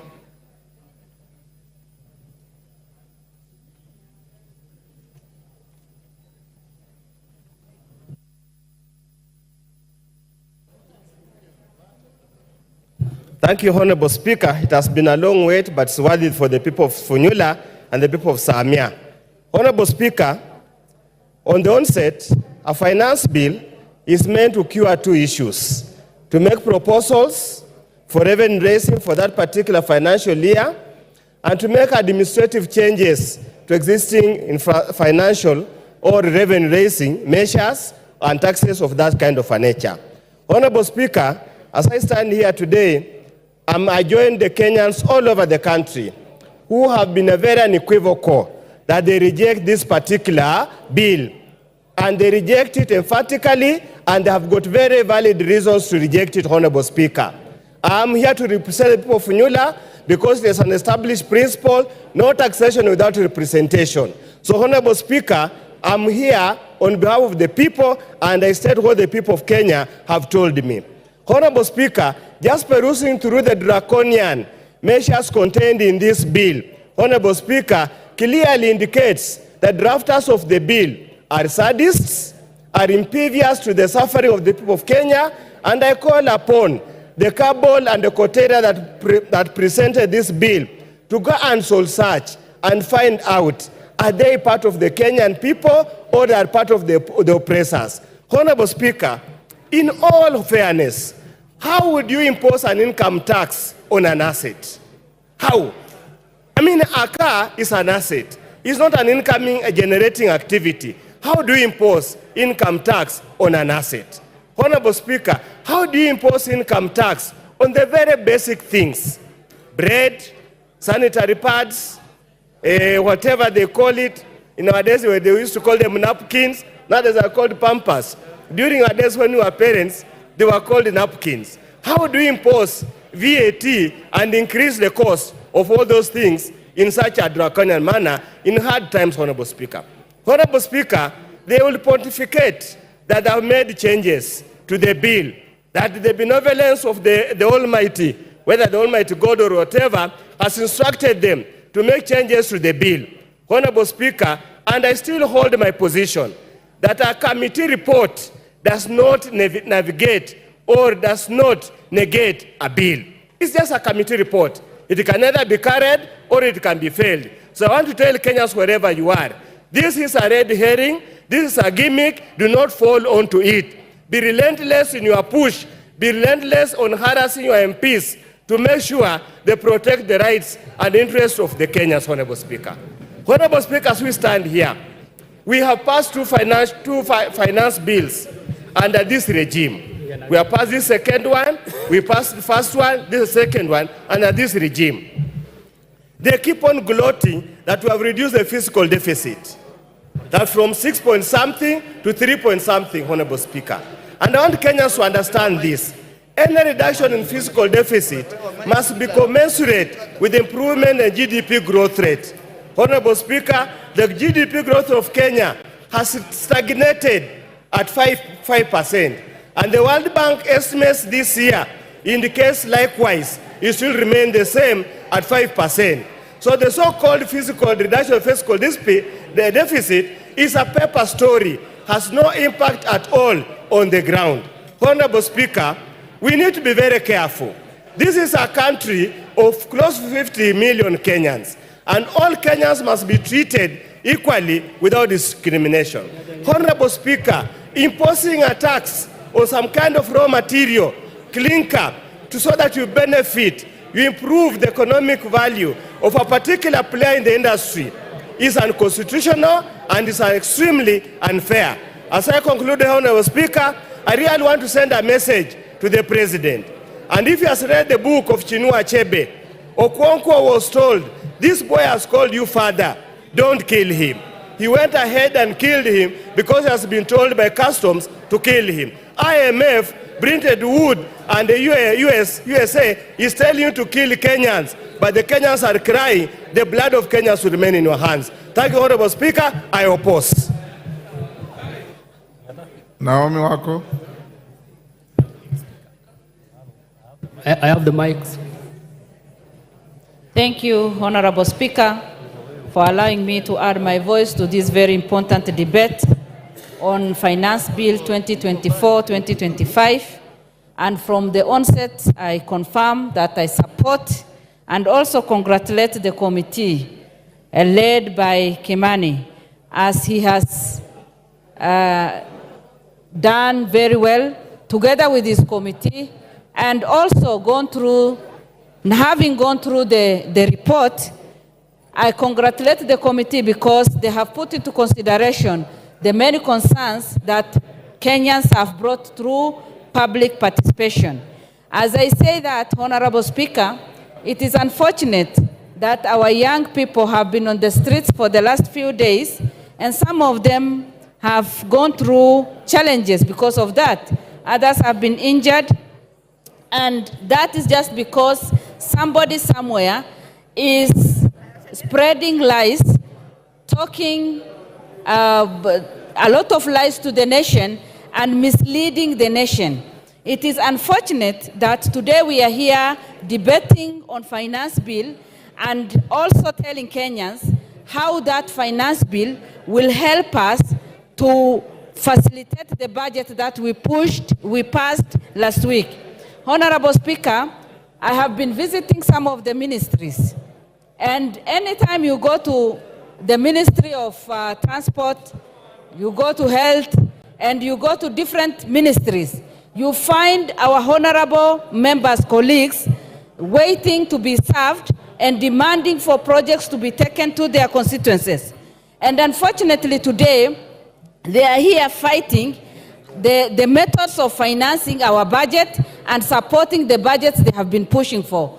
When some of us are here in the House and debating and trying to push the agenda for the government, they are moving from one place to the other looking for opportunities to do businesses in the ministries and with the Kenyans, and today they are here fighting and misleading Kenyans. Honorable Speaker, the most important thing that we can do today, it is to help our government to be self-reliant.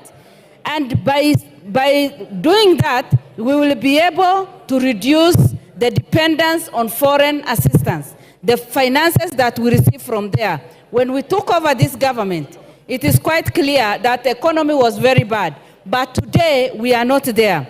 Honorable Speaker, I support this finance bill because for the first time, you remember very well that pastoralists lost their livestock, 80% of our livestock.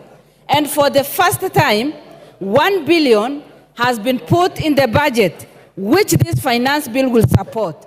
For the first time, the school feeding program has been well catered for. For the first time, the teachers, 20,000 teachers will be added, and again, after employing 50,000 teachers. Honorable Speaker, the government is quite focused, and that is why, and listening to the people, we have that listening here. The government has been listening through public participation, and that is why today we are saying 16% VAT on bread has been removed. VAT on transport, on sugar, and has been removed. And no increase on mobile money transfer. It remains 15%. And these are some of the things that activists keep cheating people and spreading lies and making our young people to go on the street. My advice to people is, let us support this and see the fruits, because by passing false information to people, we will not help them. But by passing this, then we'll be able to support our budget and facilitate different ministries so that we can bring the transformation that we want. I fully support, and let us make sure that Kenya is self-reliant. Thank you, Honorable Speaker. Susan Kiamba. Thank you, Honorable Speaker, for giving me a chance to also contribute to this very important bill. First and foremost, I think it's prudent for Kenya to compare itself with our neighbors in terms of the tax rate. But I think it is evident that as we compare ourselves with other peoples in the region who are taxing their people much more than us, we have to look at the local context where our Kenyans are. Kenyans now are economically at their knees, very vulnerable. And anybody attempting to add anything on top of the suffering Kenyans, it will not actually do justice. So I think it is very dishonest for us to compare ourselves or to get input from international financiers and imagine that Kenya is in the same situation. It's important to realize that since COVID-19, the economy of Kenya has not picked up. And having to tax Kenyans higher than that is making them not only vulnerable, but actually not being in a position to survive. Secondly, this debt we have been talking about, everybody says we are taxing them because we have to pay our debt. And I say, right, we have to pay our debt. But this debt has been acquired over a period of 61 years. You cannot acquire debt in 61 years and you want to do away with the debt in 2 years. That means overburdening the people. We have to be strategic in dealing with the debt. We are not dying tomorrow as Kenyans. We need to pay the debt in a manner that enables our people to continue to grow. So when I hear this passion of wanting to tax Kenyans so that we pay a debt, we need to recognize that this debt is very old. And we need to be strategic and then deal with the debt for the next 5-7 years. And that way will allow our Kenyans to survive. Thirdly, Honorable Speaker, it is very shocking, even since Finance Bill 2023, we are borrowing money to do reproductive activities. We say we are poor, we need money. But the little money we get, we go and put in housing. We go and put in health care. While I accept these valuable things, but you cannot have the few coins you have, instead of putting them in something productive, you put the small coins in a dead hole. When you build a house, when will it generate income so that we collect taxes? I think we need to sit down and have a finance bill that is strategic, enabling, and can take Kenya forward. We cannot have a finance bill where the little money we have, we are actually putting them in a hole. When we go and build everybody a house, it is a good thing, but is it right for us now? The small money we have, we must put it in a reproductive activity.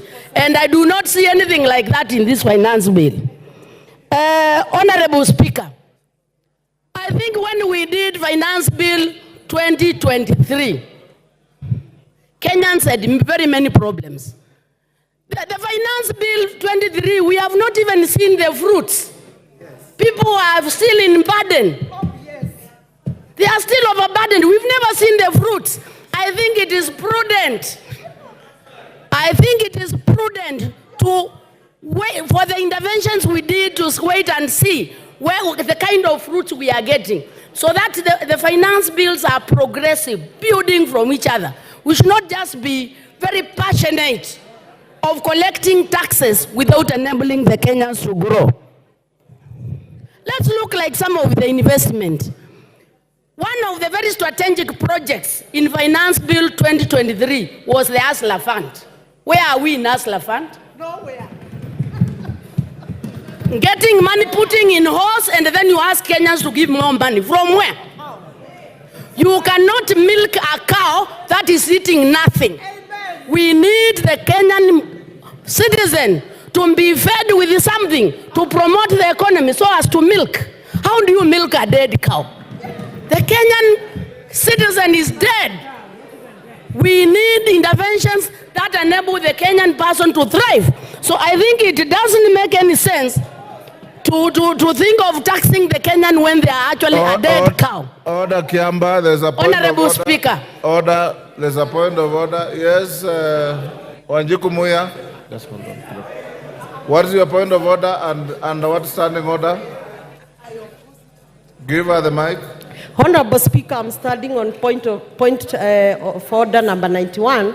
Is the member in order to state to the House and mislead the nation that there is no hustler fund? Can she substantiate?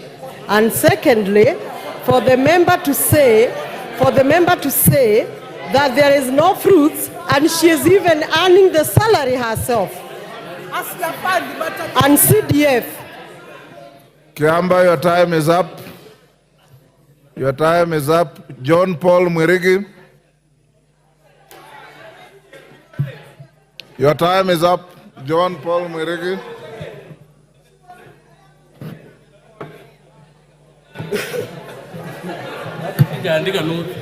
Check. Okay, thank you very much, Madam Speaker.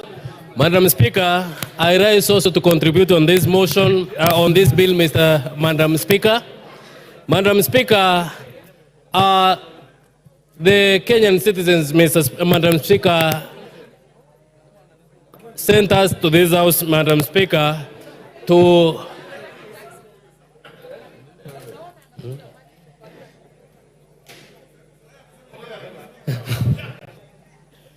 thank you very much, Madam Speaker. And Madam Speaker, I rise to contribute on this bill. And Madam Speaker, this bill has come on the at the right time, Madam Speaker. I remember 2 weeks ago, Madam Speaker, we were in this house when we were passing the budget, Madam Speaker, and this finance bill, Madam Speaker, is targeting, Madam Speaker, to fund the budget which we passed in this house, Madam Speaker.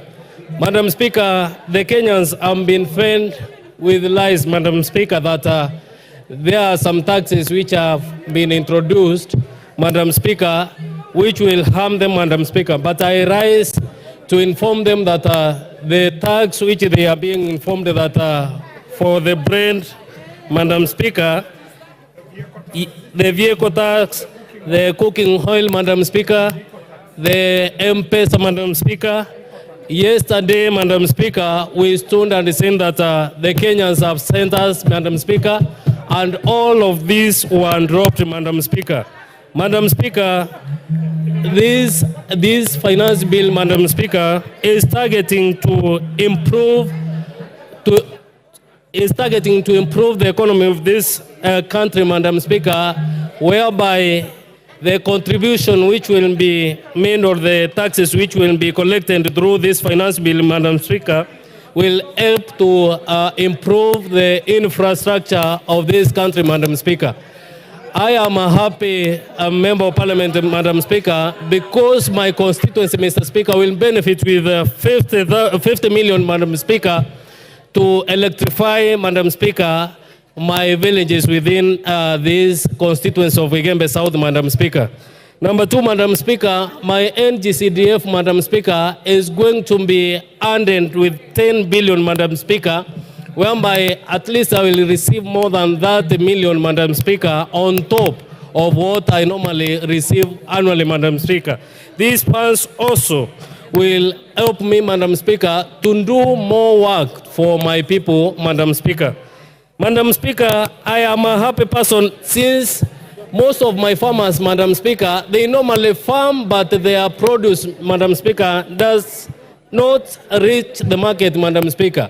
This is because most of the people have invested in importing things from outside, Madam Speaker.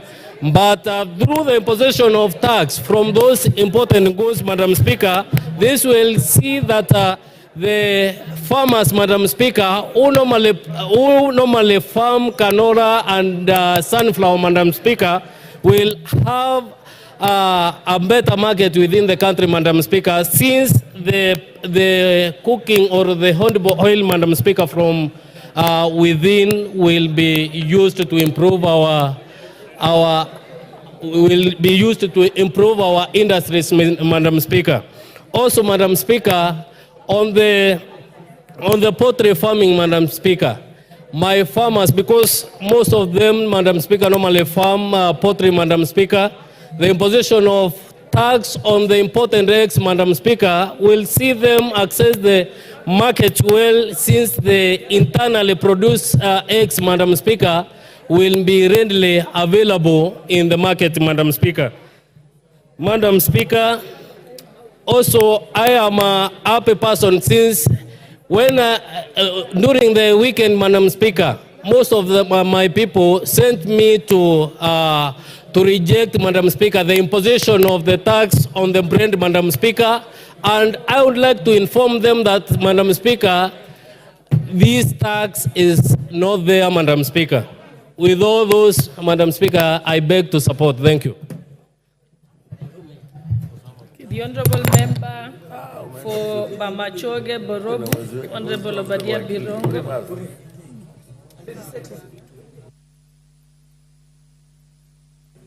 Thank you, Madam Speaker, for affording me the opportunity to address this House. I was going to address the issue of the proposal by the government to increase the RML from 18 to 25, but thankfully the chairperson for the Committee for Finance and National Planning actually said that there is no such thing in the bill. Because of that, I am going to switch my attention to the events of yesterday. Madam Speaker, yesterday our adoring Generation Z woke the government from deep slumber. Our very audacious Generation Z decided that they are going to make their voices heard. Madam Speaker, I thought of words to be able to salute them on X, but my words failed me. Madam Speaker, I was wondering, since I didn't do them justice on X yesterday, and this is the point at which I want to ask for the attention of every member here, because this generation is our future. And as I thought about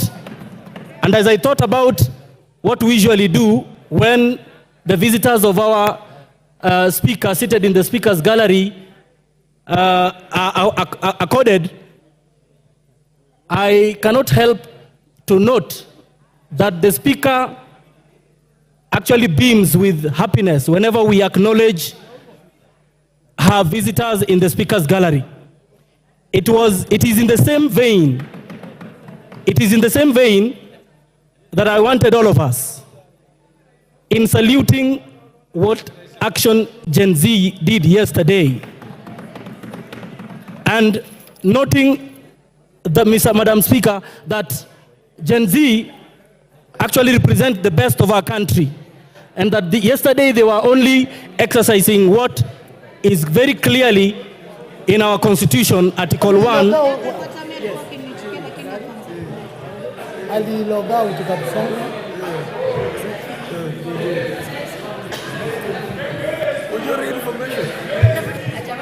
Yes, you may proceed because I hear it's your maiden speech. So. Now, thank you so much. And so, in honor of Gen Z action yesterday, I wanted to ask all of us to stamp our feet in recognition of what they did yesterday, because it was all constitutional. Thank you, Madam Speaker. I thank you. The Honorable Member for Githunguri.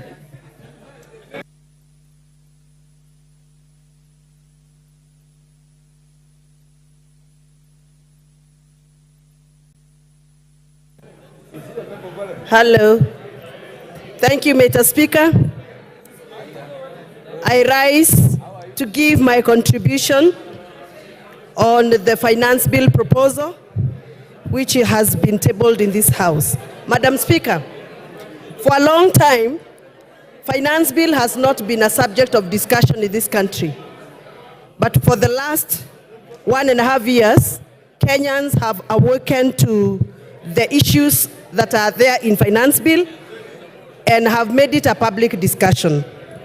Madam Speaker, I had attempted to speak earlier on in the floor because I am a user of sanitary towels.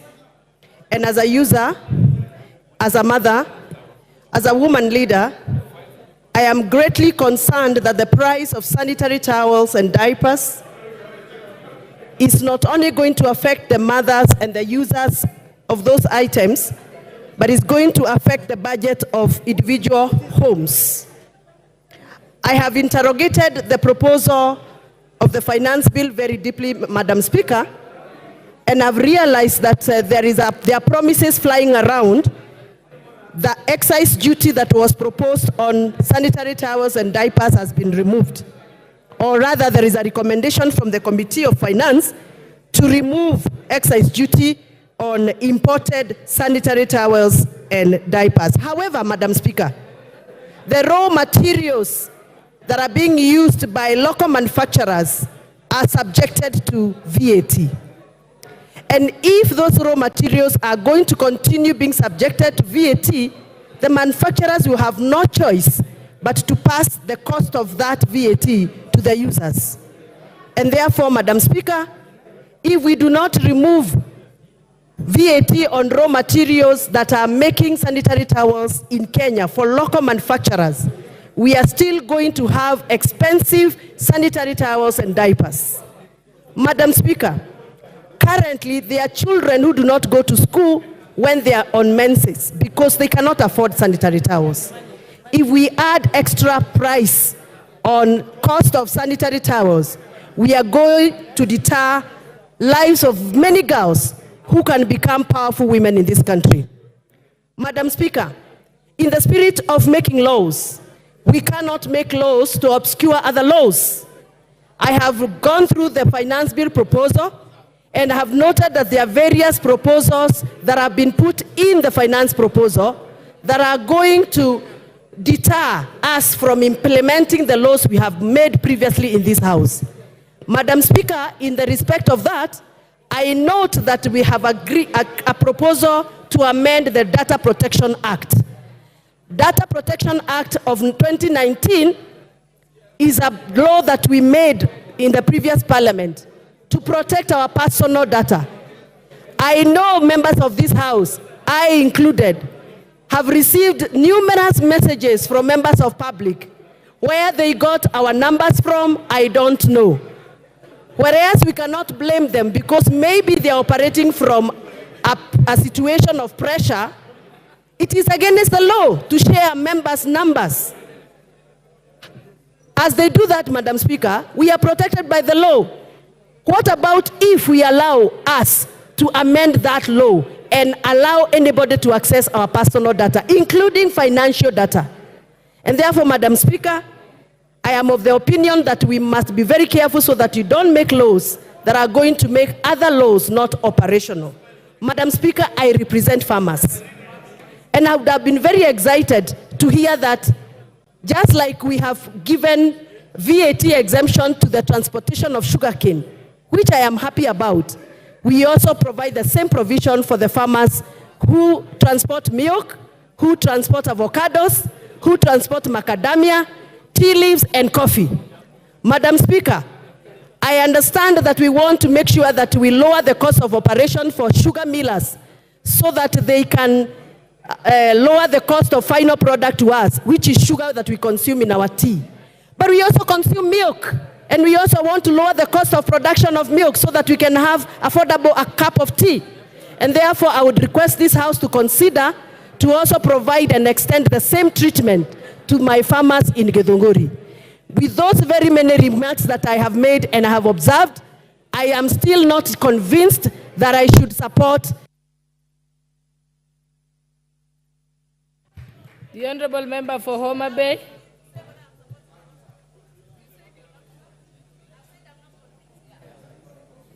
The Honorable Member for Homa Bay.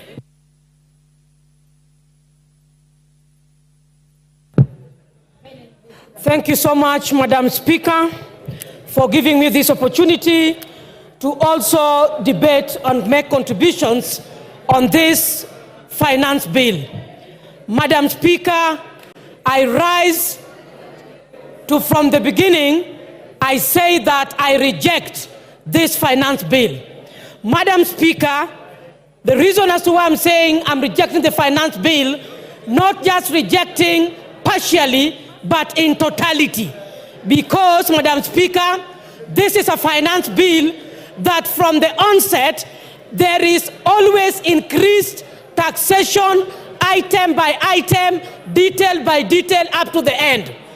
I want to say, Madam Speaker, because I recognize that we were advised by the Honorable Speaker Wetangula that we can present our contributions based on linkages, based on our opinions, based on the budget, and based on the finance bill that is current on the table. Madam Speaker, I want to say that as Kenyans, first and foremost, we were disappointed with the presentation that was given by the PS Treasury. Madam Speaker, I want to say that Kenyans keenly listened to how revenue was going to be generated to fix what is proposed in the budget. Madam Speaker, I want to say that Kenyans were left shocked because what was proposed, one of the things was we raised revenue because we want to sort out our pending bills. Madam Speaker, it is on the floor of this House that we were told that we have to wait for consolidation of the pending bills in this country by October. For that reason, Madam Speaker, I reject even the reason as to why we are increasing the taxes so that we can foot our pending bills.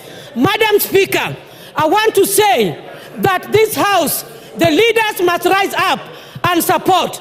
And I want to ride on the presentation by MP Honorable Sylvia, who said that personally she does not understand what a finance bill is.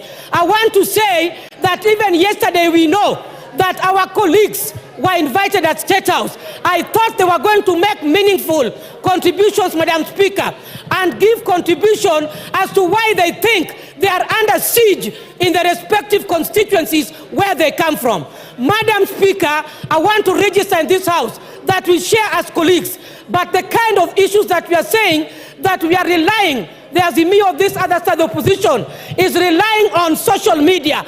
Why did they choose to act, Madam Speaker, on the social media by telling us along the corridors that all the things you were arguing about, we have dropped? Madam Speaker, that was bread issue. Madam Speaker, the taxation of the motorcycle, which means they are also conflicting and contradicting what they are saying, Madam Speaker. Why did they also choose to act on the issues of social media? Why did they choose to respond to the Fourth Estate? Madam Speaker, I want to say that public participation needs to be redefined in this House. Yesterday, when we watched over the television, Madam Speaker, I saw a desperate minority whip.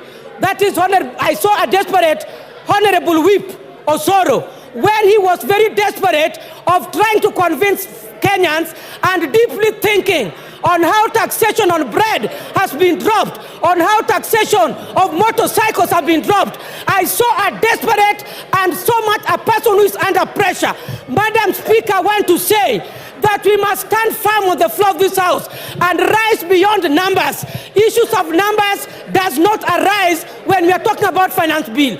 Madam Speaker, I want to say that Finance Bill 2023 can equally be applicable on this budget that we want to appropriate. Madam Speaker, I want to say that there must be progression on how we generate our taxes. Madam Speaker, private sectors, I wish you gave me 1 more minute, Madam Speaker. Madam Speaker, I have valid points. Kindly, I'm requesting for 1 minute, Madam Speaker. Thank you so much. Being a woman speaker, you know very well the problems we have. I've transversed in these industries. Private sectors are key. If they migrate from this country, we must take care of their interests. When we talk about zero rating, we go to standard rating. We are talking of exempt. The final sufferers are consumers. President Yoweri Museveni said that Kenyans must learn to produce and manufacture their raw materials. Where is this in finance bill?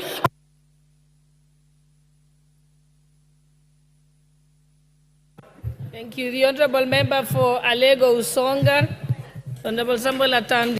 Thank you, Madam Speaker. Madam Speaker, I want to make a few observations.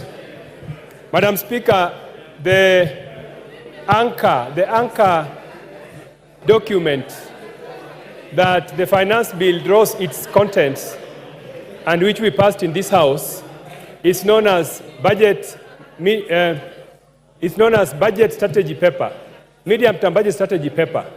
Madam Speaker, that document, if you look at it, it is anchored on two important principles. The first principle is that the budget document needs to be predictable. The budget document needs to be predictable. The finance bill needs to be predictable. It also needs to be certain. The reason why this is anchored in this document is because, Madam Speaker, investors and businessmen, when they want to do business in a country, they must be certain that the tax laws that will prevail are long-term and that they are able to allow them to plan their businesses. Madam Speaker, before I joined Parliament, I used to work in the banking sector. And Madam Speaker, we could engage business people and we help them to draw strategies for business. One of the things that we look for when we are doing this, Madam Speaker, is that how will the tax environment obtain in the next 2, 3, 4 years? Madam Speaker, if you look at this tax bill, if you look at this finance bill, Madam Speaker, we just did finance bill last year.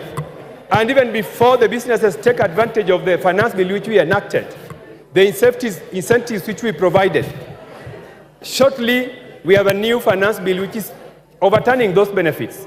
Madam Speaker, this is the reason why, Madam Speaker, I want to oppose this finance bill, because it is taking away the benefits that we gave to businessmen just the other day and taking them away.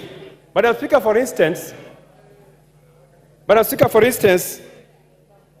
a tax like import declaration fee, in the last finance bill, we had lowered this tax because we realized that there are so many raw materials which our companies need, our industries need, which we must import.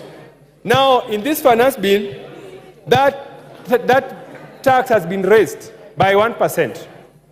Honorable Speaker, this is going to hurt the manufacturing sector. I have heard many members claim that this finance bill is good for manufacturing sector. It is not, because the raw materials which we are going to rely on to produce, and this country does not produce a lot of raw materials, we are going to import them at a high fee. Secondly, Honorable Speaker, there are some taxes that have been introduced, such as VAT on financial services. Honorable Speaker, only 14% of Kenyans are enjoying banking services. In most African countries and developed countries, you find that about 50% of citizens are enjoying banking services. Now, if we introduce 16% VAT on financial services, Honorable Speaker, you are telling many Kenyans not to enjoy banking services. This is going to be a serious drawback in our campaign to have many Kenyans get banked. But Honorable Speaker, this also applies to the new tax which we are introducing on mobile money transfer. Honorable Speaker, there's a tendency for this House to continue to tax money transfer services. Last year, the excise tax on money transfer services was 15%. We are trying to raise it to 20%. Honorable Speaker, we need to realize that just sending money is not really production. So if we continue to tax people because they are using money mobile transfer services, it is very unfair. Honorable Speaker, as I conclude, one of the reasons why we do not meet our tax targets is because of something we call taxpayer morale. Honorable Speaker, the reason why somebody will willingly pay tax is because if their morale is boosted.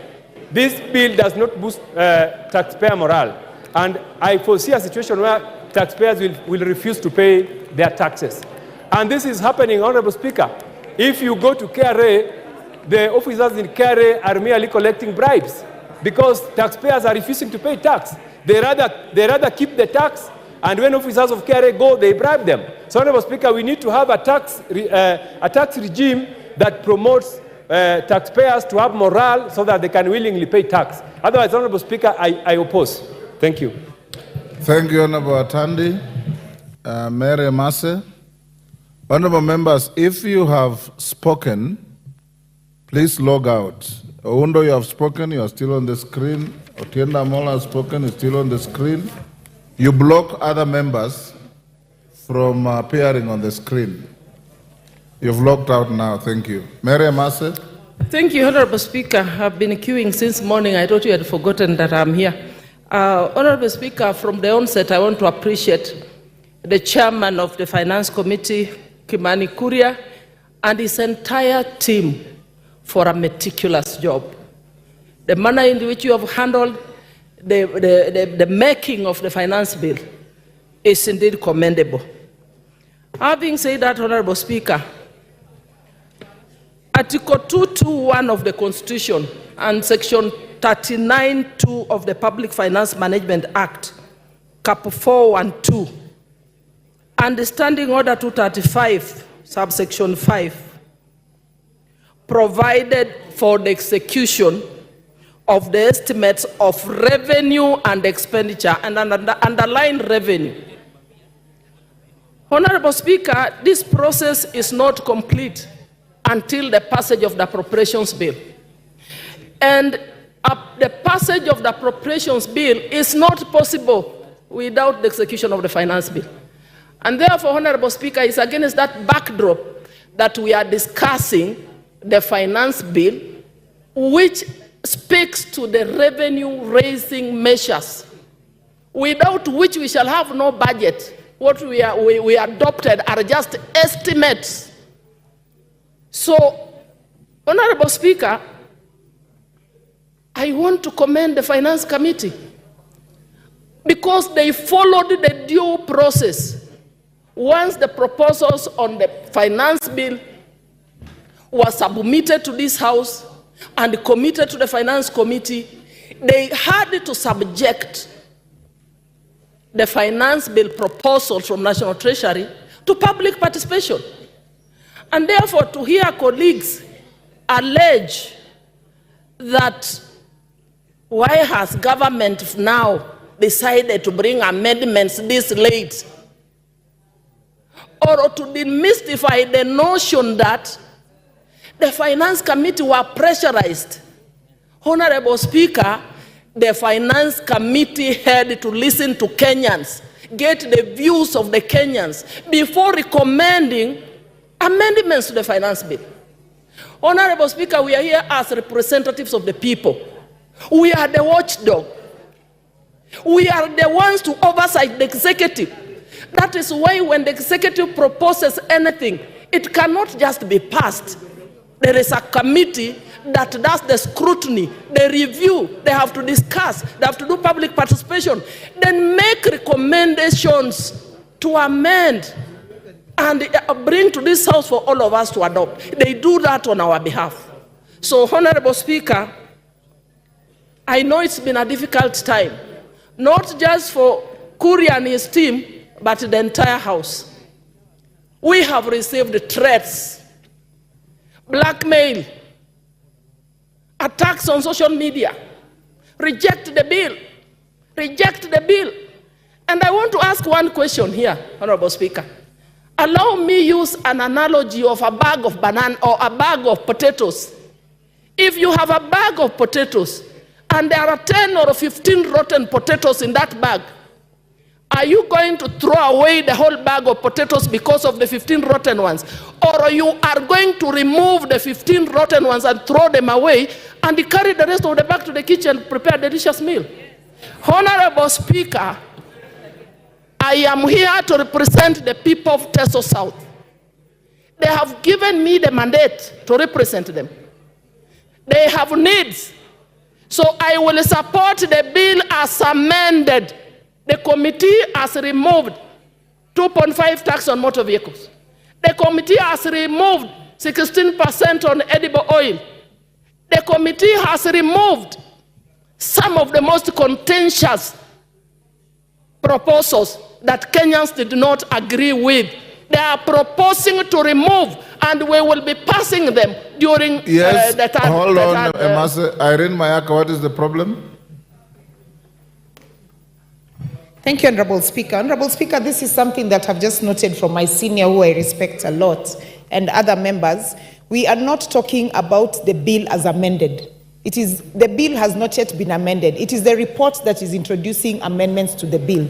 So we need to be very clear on that particular fact so that we do not mislead Kenyans. She's actually not out of order because I heard her say the committee has proposed. But what did she say? No, no order. Yeah.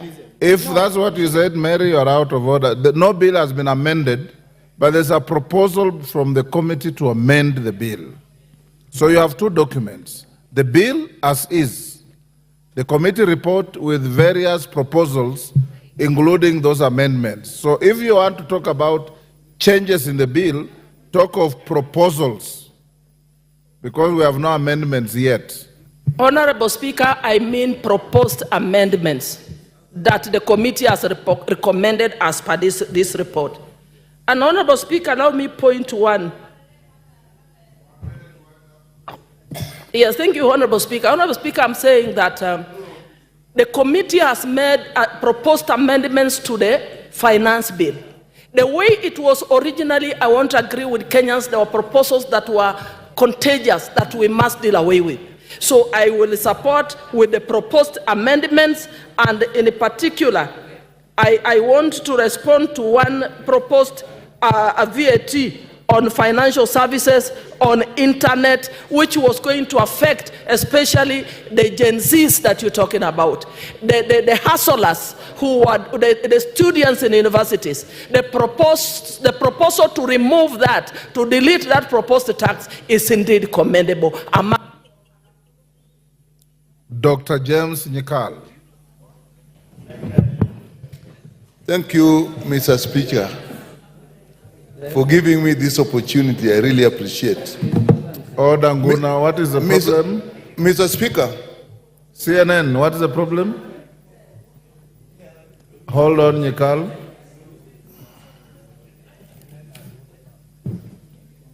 Yes, CNN. Mr. Speaker, sir. Yes. I've been here since 9:30. And from the screen, it is clear I'm the one who is supposed to speak after Mary Massey. But anyway, let me be Take your patient. seat. I hope I'll be the next. Take your seat. The discretion remains the chair, but let me also tell you, if there's a member who sits here longer than any other, it's Dr. Nyikal.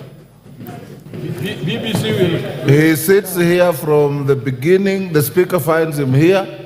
The speaker leaves him here. Thank you, Mr. Speaker. Mr. Speaker, I rise to oppose the Finance Bill 2024. Mr. Speaker, this has been the most canvassed bill since I came to this parliament. It has been canvassed, and the committee has met with professional organizations, it has met with churches, it has met with civil society, it has met with students, and all of them are unanimous that they don't like the bill as it is, and have proposed that we reject the bill. And Mr. Speaker, you have seen even yesterday, in just anticipation that the bill will be discussed, the demonstration, the picketing that was in this town. And Mr. Speaker, this time the people who are picketing, if you looked at them, are very well educated people. If you listen to what they're saying, people may be thinking that they were mobilized through social media and so on. But those people have read this bill and they know what is the bill. I dare say some of them may have read this bill better than us. And Mr. Speaker, the reason people are up against, the people of Kenya are up against this bill is we had a bill last year which actually people are suffering from. Now we bring another finance bill. They are still suffering and they have looked through this one and they do not see hope. We represent the people of this country. And why is it that they're reacting like that? Mr. Speaker, if you look at this bill and the clauses that they didn't like, I'll come to the report later. Look at the motor vehicle levy or tax. It is illegal. They know it. An asset is not an income. It is there. And when you do that, all people suffer, not just the people who own vehicles, because it will include transport vehicles. If you look at tax on digital market, and that I think is why the young people are out. They have no jobs. These are educated people, and they're using the digital marketplace to actually earn a living. TikTok, content creation, and so on. We have even ourselves put hubs in our constituencies, and the Ministry of ICT is putting hubs and encouraging these young people to actually use them. We are now levying tax on that, and we do not have jobs for them. If you look at the VAT on bread, it's never been heard of. We're bringing it in. Who are we affecting? The ordinary person. Bread is a staple food. Mr. Speaker, if you look at VAT on vegetable oil, when some months back, we had a big problem with the price of oil. Again, we are now putting tax back. When the prices are just starting to come down, we are putting it. If you put money on mobile phones, everybody uses a mobile phone, even children who are going to school. Mr. Speaker.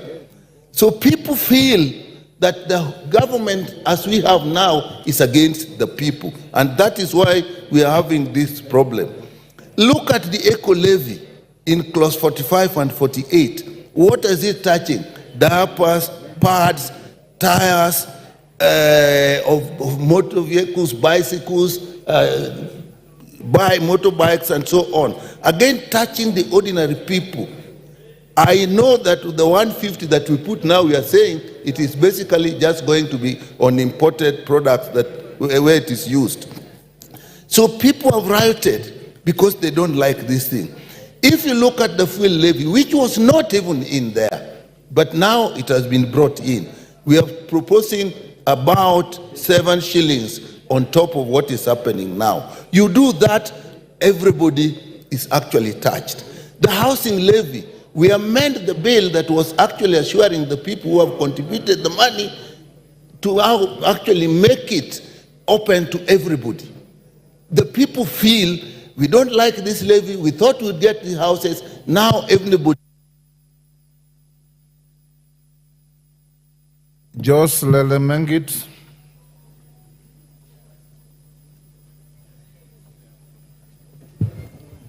Thank you, Mr. Speaker. First, I would like to be in agreement and also join hands with the other colleagues in supporting this bill. This bill has a big win for Kenyans.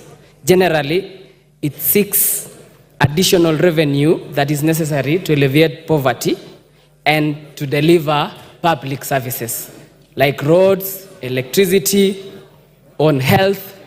These are all services to improve on and better lives of people, Mr. Speaker.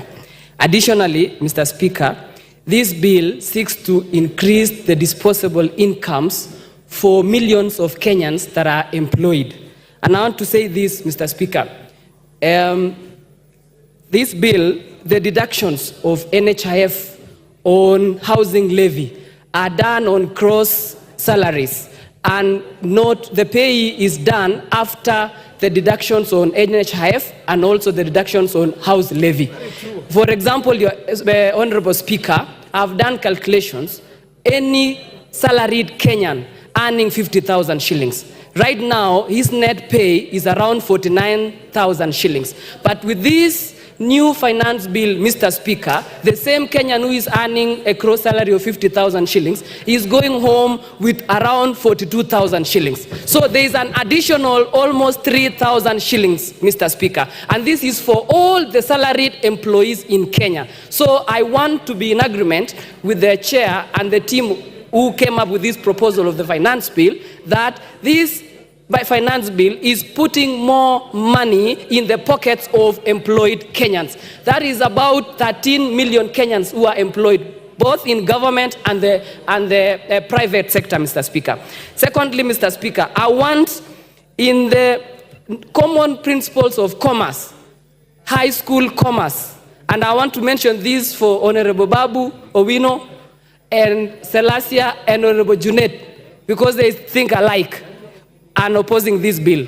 It dictates that you have to put tax levies on importation so that we can give room to the local industries to spur in those economic growth. Yes, Honorable Selassie, what's the problem? Yes, sir. Take your seat. Give Selassie the mic. You are waking him up. There you are, give him the mic. Okay, I'm here, right? I've never stood on the point of order, but let me try to speak on point of order. That one is point of order number 91. Okay. I'm so much disappointed with Honorable Elmengit by saying that Standing Order 31 deals with adjournment of the House. 91, yes. So it can't be the one on which you are standing. Yes, Mr. Speaker, I'm standing on point of order. Yes. Order number 91, yes. I'm getting used to these things, Mr. Speaker, sir. Yes. So I'm so much surprised that out of all these members of parliament, that Engineer Elmengit is mentioning my name and asking me that I'm opposing the bill without even me listening to me giving facts the way I want to give my facts in the next 5 minutes to come. Immediately the speaker is going to mention my name. Thank you, Mr. Okay. Lelmengi, to be fair to Selassie, he has not spoken on this bill yet. Thank you, Mr. Speaker. You know, I was waking up Selassie. I saw him, he was asleep. Okay. And again, Mr. Speaker, I've seen several members opposing this bill, and particularly on the assembled motorcycles that are imported. Those are the motorcycles that 3% of the levies have been put on the imported motorcycles. But the locally assembled and locally manufactured, there's no tax levies on those motorcycles. This will spur the economic growth and also enable these companies, will give these companies to employ more youth in assembling these motorcycles within this country. Again, Mr. Speaker, I would love to buy diapers for my babies from the locally produced ones in Kenya. There is no problem for Honorable Junet creating a company like Junet Diapers Company Limited. I would be happy to buy those diapers from his factory. So I want to encourage every member who is opposing this bill I want to urge all members opposing this bill to also join hands with us so that we can accept the amendments and the proposed bill that we have for 2024-2025 financial year. Finally, Mr. Speaker, the only problem that we are fighting in this country and in this finance bill is the negative connotations and statements propagated by the opposition. Numbers don't lie. For the last 1 year, Mr. Speaker, on the economy, inflation has dropped from 9% to around 5%. The dollar, Mr. Speaker, in relation to Kenyan shilling, has dropped from 165 shilling to 130, up there about. Farmers are happy, Mr. Speaker, for the subsidized fertilizer. And finally, Mr. Speaker, the teachers who are interns for the last 1.5 years will get a chance to be employed permanent and pensionable, which is a big win for our institutions back home, the high schools, the day schools that don't have teachers. So, Mr. Speaker. Thank you. Thank you. Yes, what's your point of order? There's nobody on the floor. Umulher?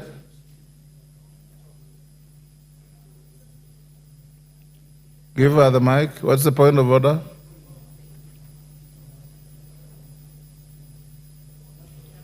Mr. Speaker, I wanted to interject him, but he's not on the floor. He's not on the floor, so it is spent. Thank you. Okay. I give the floor to Elachi.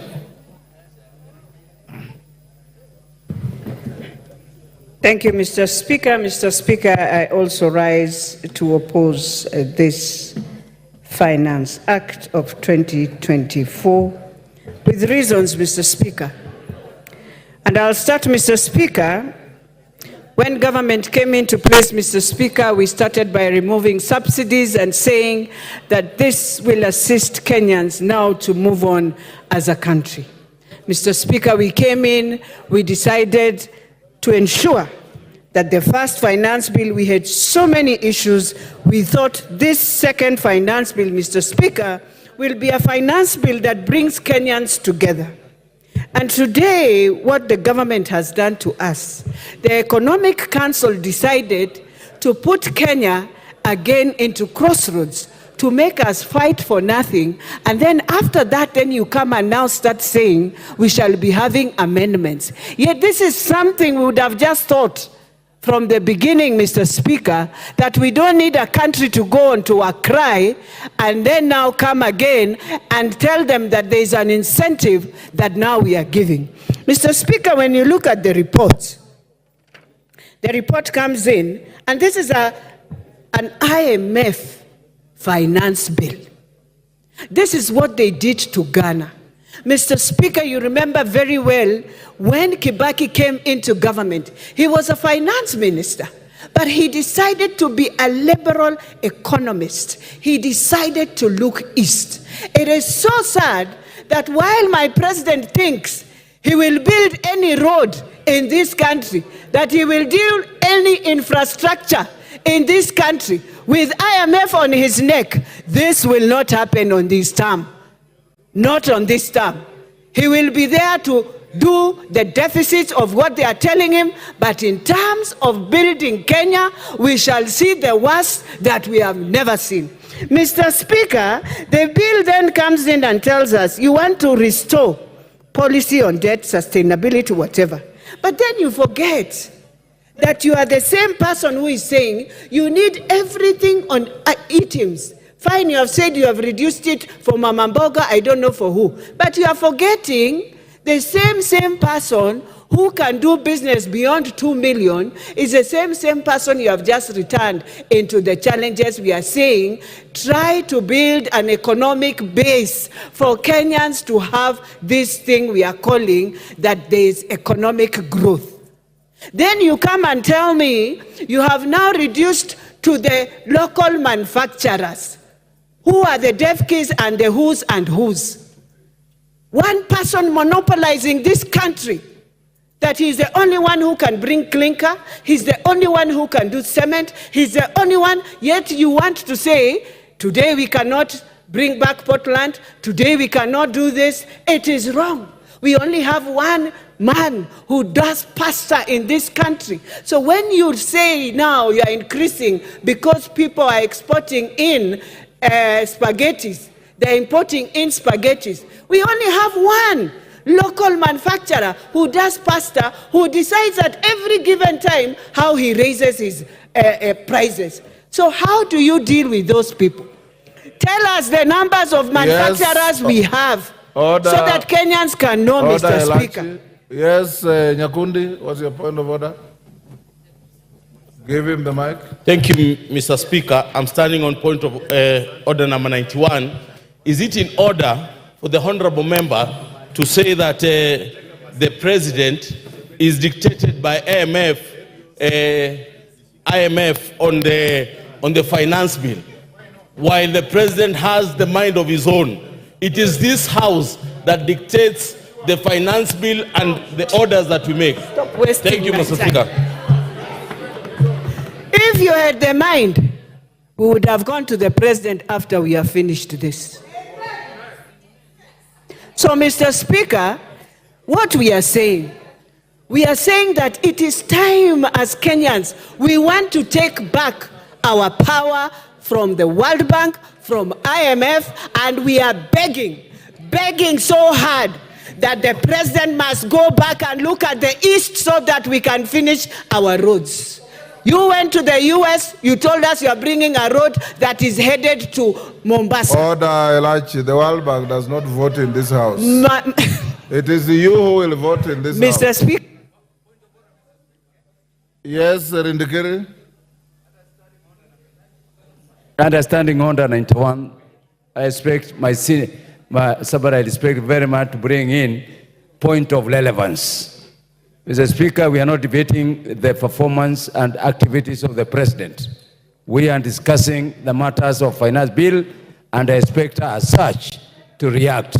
Mr. Speaker, this is where we are losing it, because there are some who are praying for the gallery. We better stop this kind of approach to this finance bill. Thank you, Mr. Speaker. Elachi, the World Bank has no vote in this house. It's you who will vote. So remain relevant. Mr. Speaker,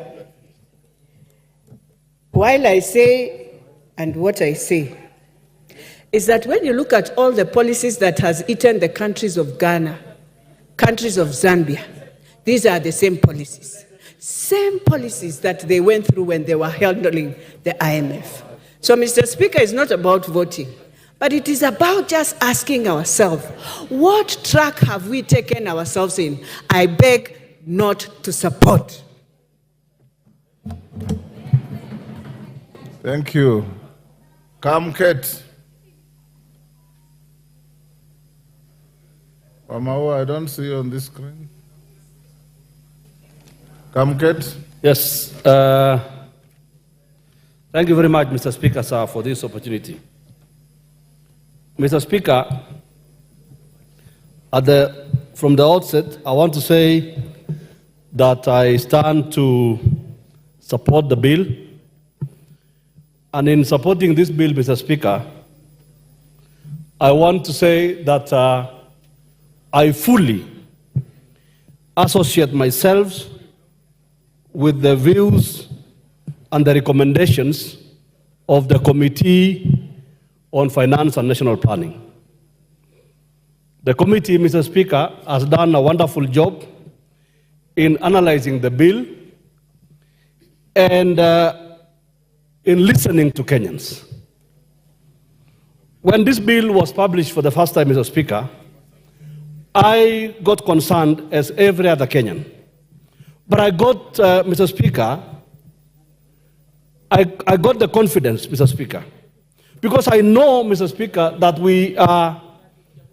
Kenya is a working democracy. that the process of legislative, the passing of legislation is a process, Mr. Speaker. That the bill would go to the Committee on Finance and National Planning, that the bill would be subjected to public participation, and that the views of Kenyans, Mr. Speaker, would be collected, and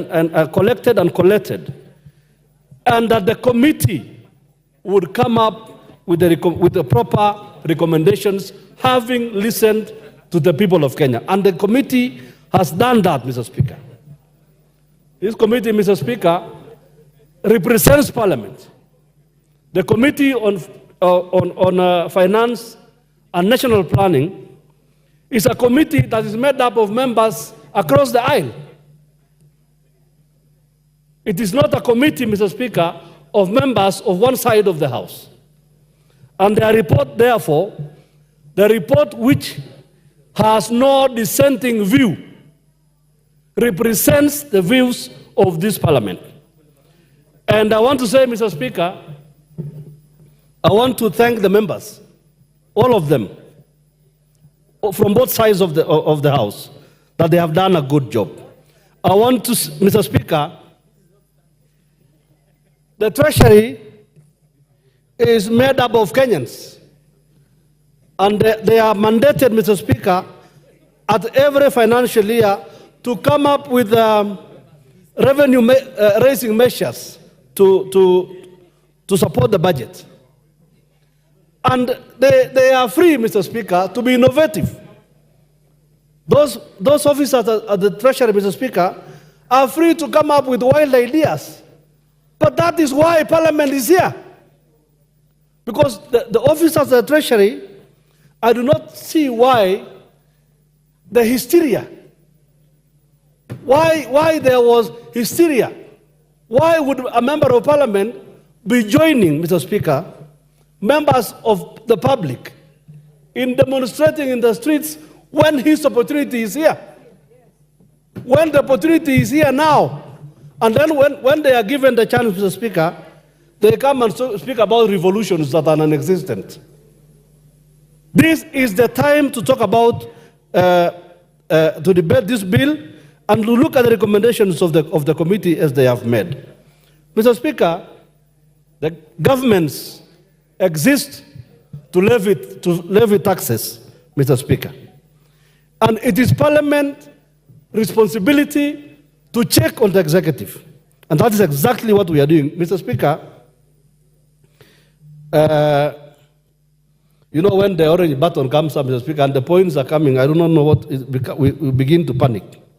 Mr. Speaker, let me just say this, Mr. Speaker. This morning, I listened to the leader of minority opposing the bill. But I looked at him, Mr. Speaker, and I could see his opposition to the bill was nothing but hollow, dishonest, and shallow. Because, Mr. Speaker, if the public have given their views, Mr. Speaker, and I challenge, Mr. Speaker,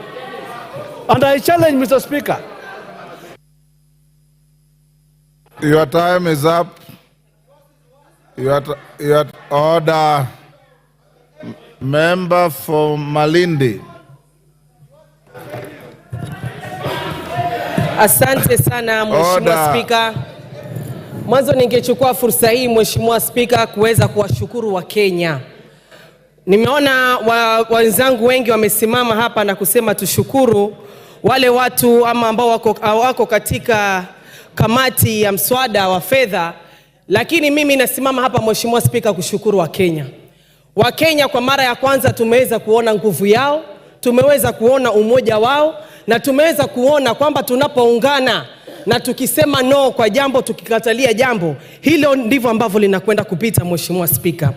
Jambo la kwanza Mheshimiwa Spika ni ushirika wa umma. Mwanzo nimesimama hapa na pinga vikali huu mswada wa fedha ambao umeweza kuwakilishwa hapa mbele yetu Mheshimiwa Spika.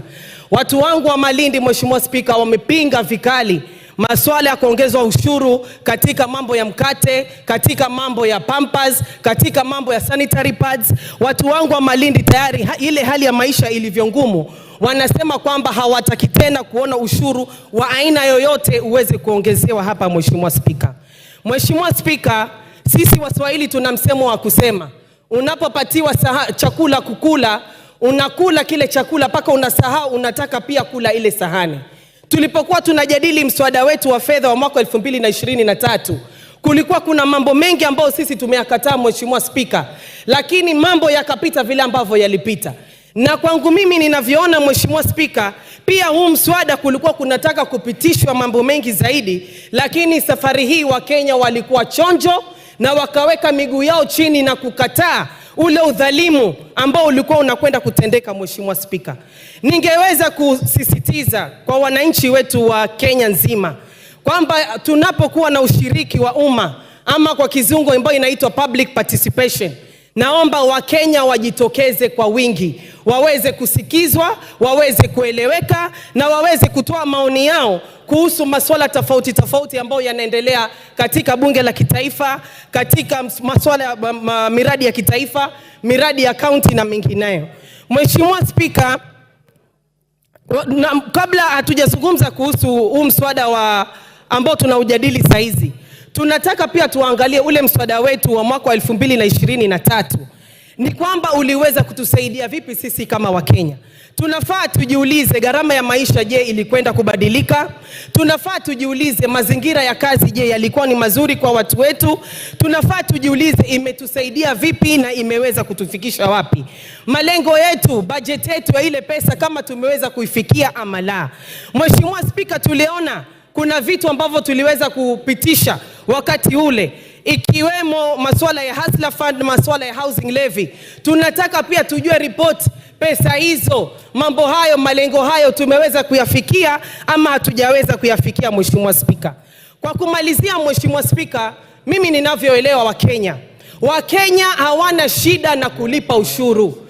Uchungu wa Wakenya saizi tunazungumza kuhusu budget ya zaidi ya trilioni 3.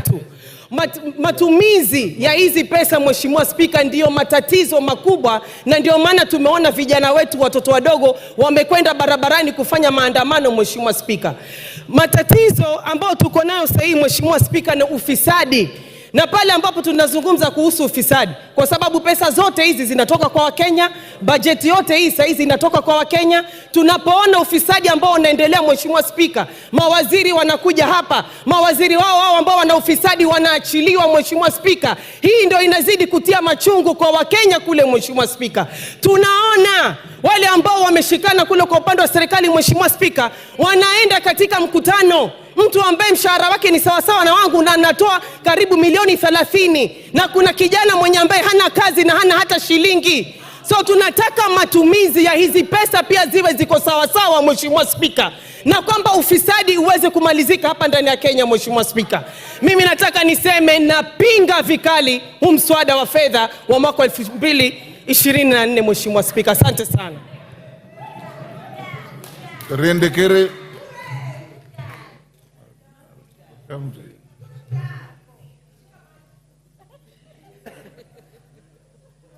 Thank you, Mr. Speaker. I stand to associate myself with the finance bill presented by the Committee on Finance. Mr. Speaker,